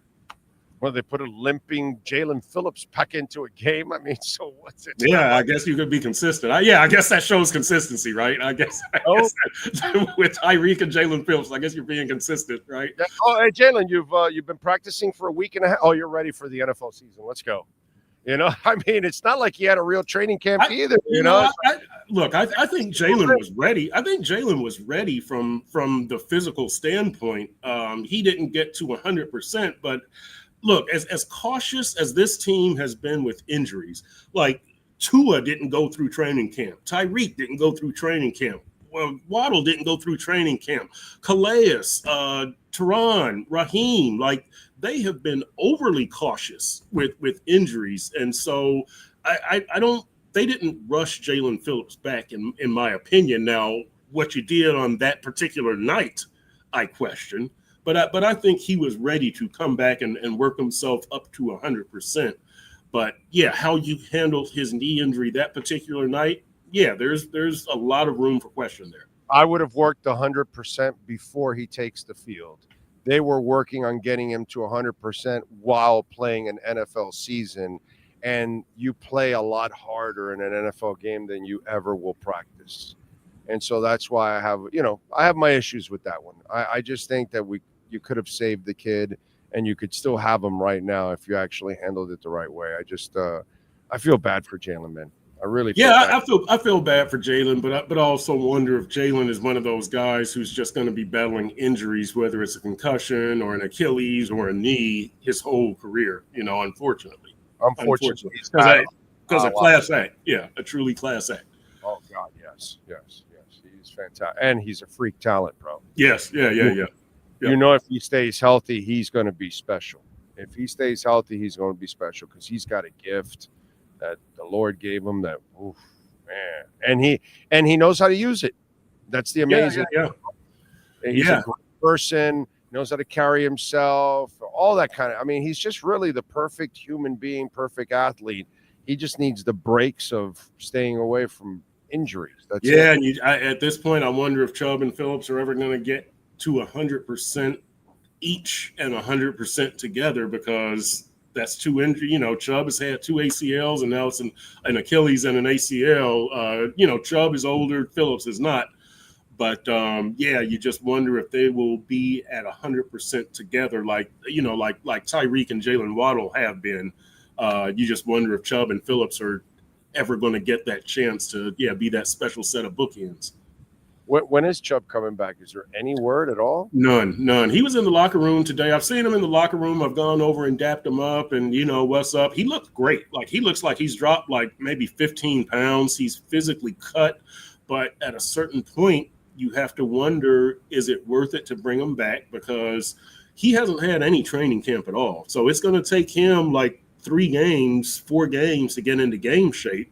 And if you start doing the math, you start wondering, is it worth it? Now, from Chubb's standpoint, I'm sure you want to come back in Isaiah Wynn from that standpoint, that you've been working and working and working. And even if you only play 3 games, I'm sure you want to see some reward for this year's worth of work that you've put in. But from the team standpoint, is that smart? You definitely need Bradley Chubb for next year, and his $21 million salary cap hit you can't make a error in judgment. You need his performance. You can't, you need that. That's a lot of money to be chewing up from a guy who's not 100%. So from Chubb's standpoint, with a 4-6 record, and I think from an organization standpoint, I want to see where we're at. But from Chubb's standpoint, a personal standpoint, he's probably like, look, just get me 2 or 3 games. I've been working my ass off here. I don't want to go a whole year without playing. But from an organization standpoint, is it worth it to play this guy 2 or 3? No, I think it is, actually. I think for as long as you get him in shape, and then before he takes the field, he's close to 100% already. I think for confidence purposes and all that, to kind of get that off his mind, he plays a couple of games, feels good, and then he goes into the offseason with a different vibe, because he got through that first hurdle of coming back from the injury. So personally, as long as he's healthy, I think it would be good. And by the way, if you keep winning, there is the question. There is a carrot dangling. There is. Here's the question, Big O, because I look at the season now as a race to the 9s, right? 9 wins or 9 losses.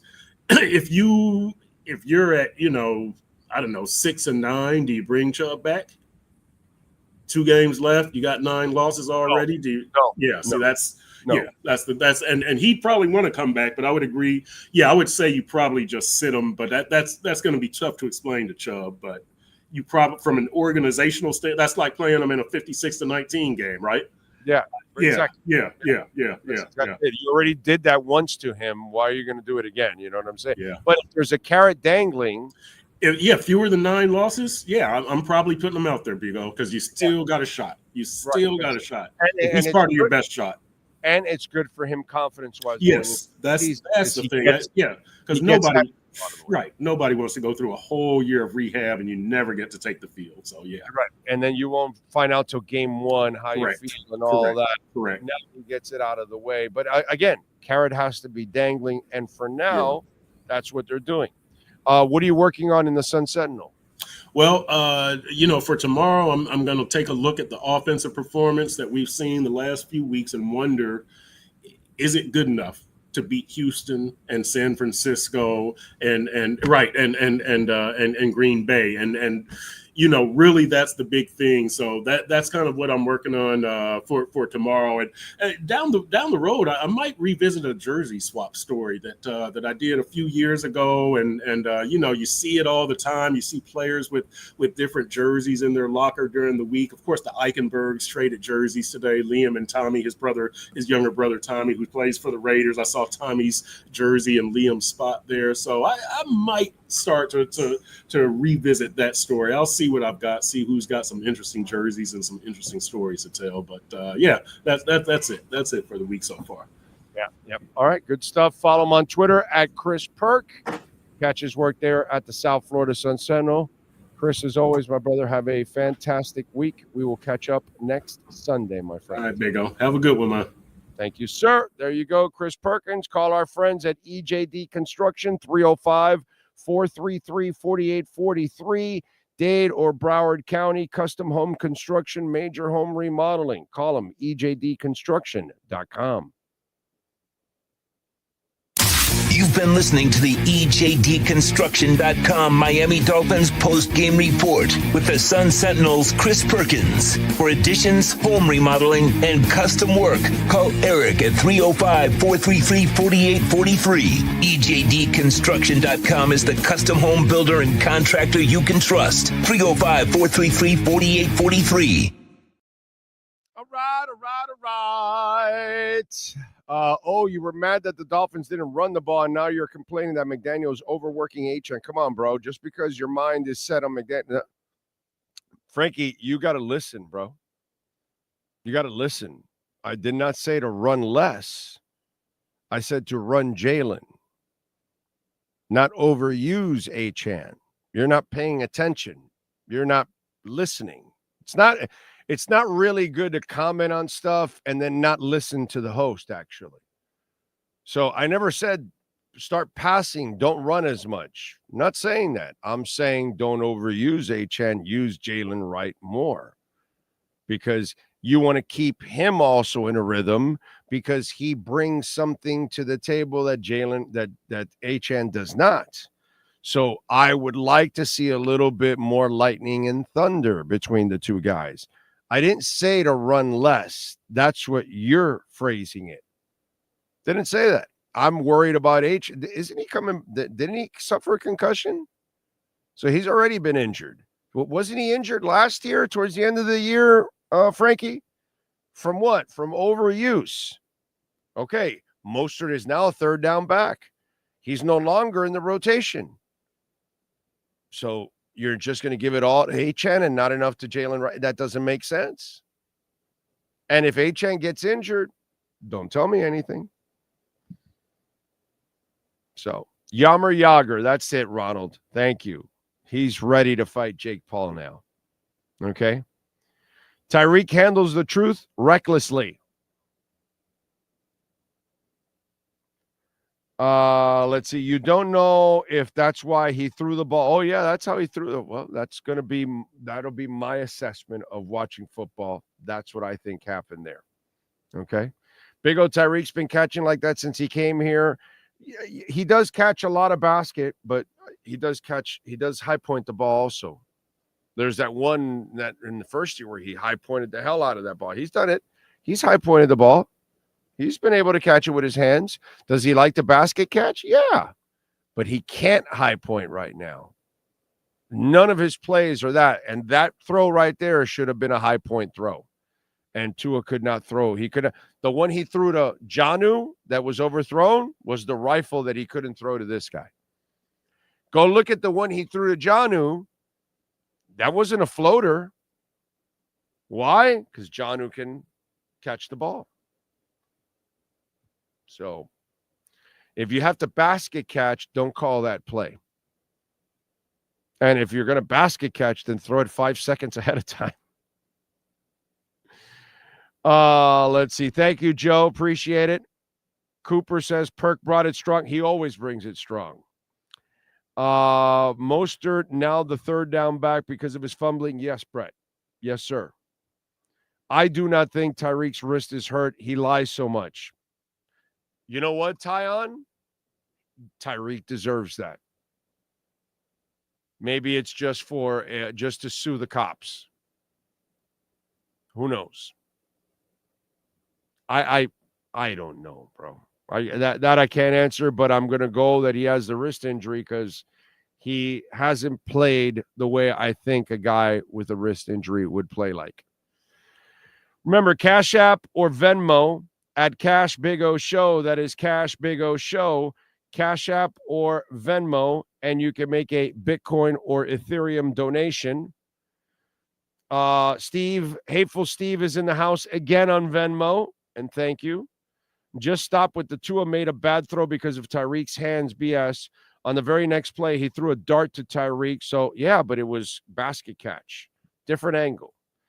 Bad throws behind receivers. None of this matters if he still can't beat teams over 500 anyway, so let's all calm down. It was a bad throw by Tua.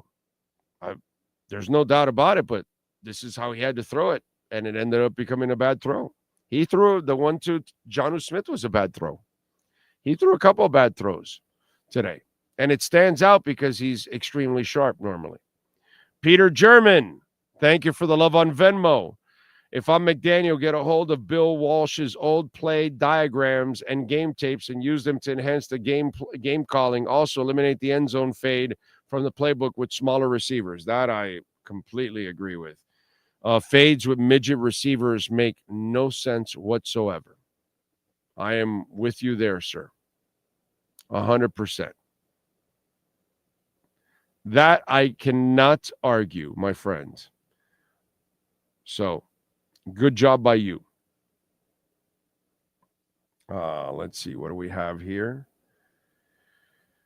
I like how the Fish offense is morphing into a short, precise passing attack and pounding it once in a while and going deep. Yeah, I agree with that. It's as Alf said, efficient. And remember, you have a quarterback that can do that kind of stuff because that's not an easy thing to be quick and precise all the time.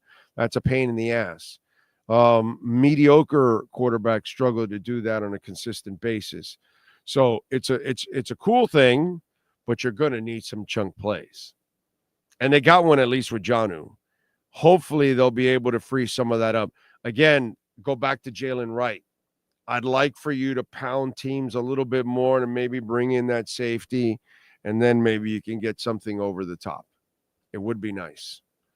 It would be nice. You got to keep running because running is the foundation of everything, as I've talked about. But I'd like to see a little bit more of a 1-2 punch with Achane and Wright. That's just me. What else do we have here? I would pick hockey's GOAT enforcer, Bob Probert, R.I.P., to fight Paul. Proby would kill him. If Casey wins tonight and we win next week versus the Cheatriots, we'll be 3 games out of the AFC East. Anything is possible. Yeah, I'm not doing that to myself. Just win next week, and then we'll handle the rest. Bills 16, Chiefs 14, 8 minutes left in the third quarter. Okay, folks? So there you go. Appreciate it all out there. Thank you all. Don't forget, please, to smash the hell out of the like button. All right?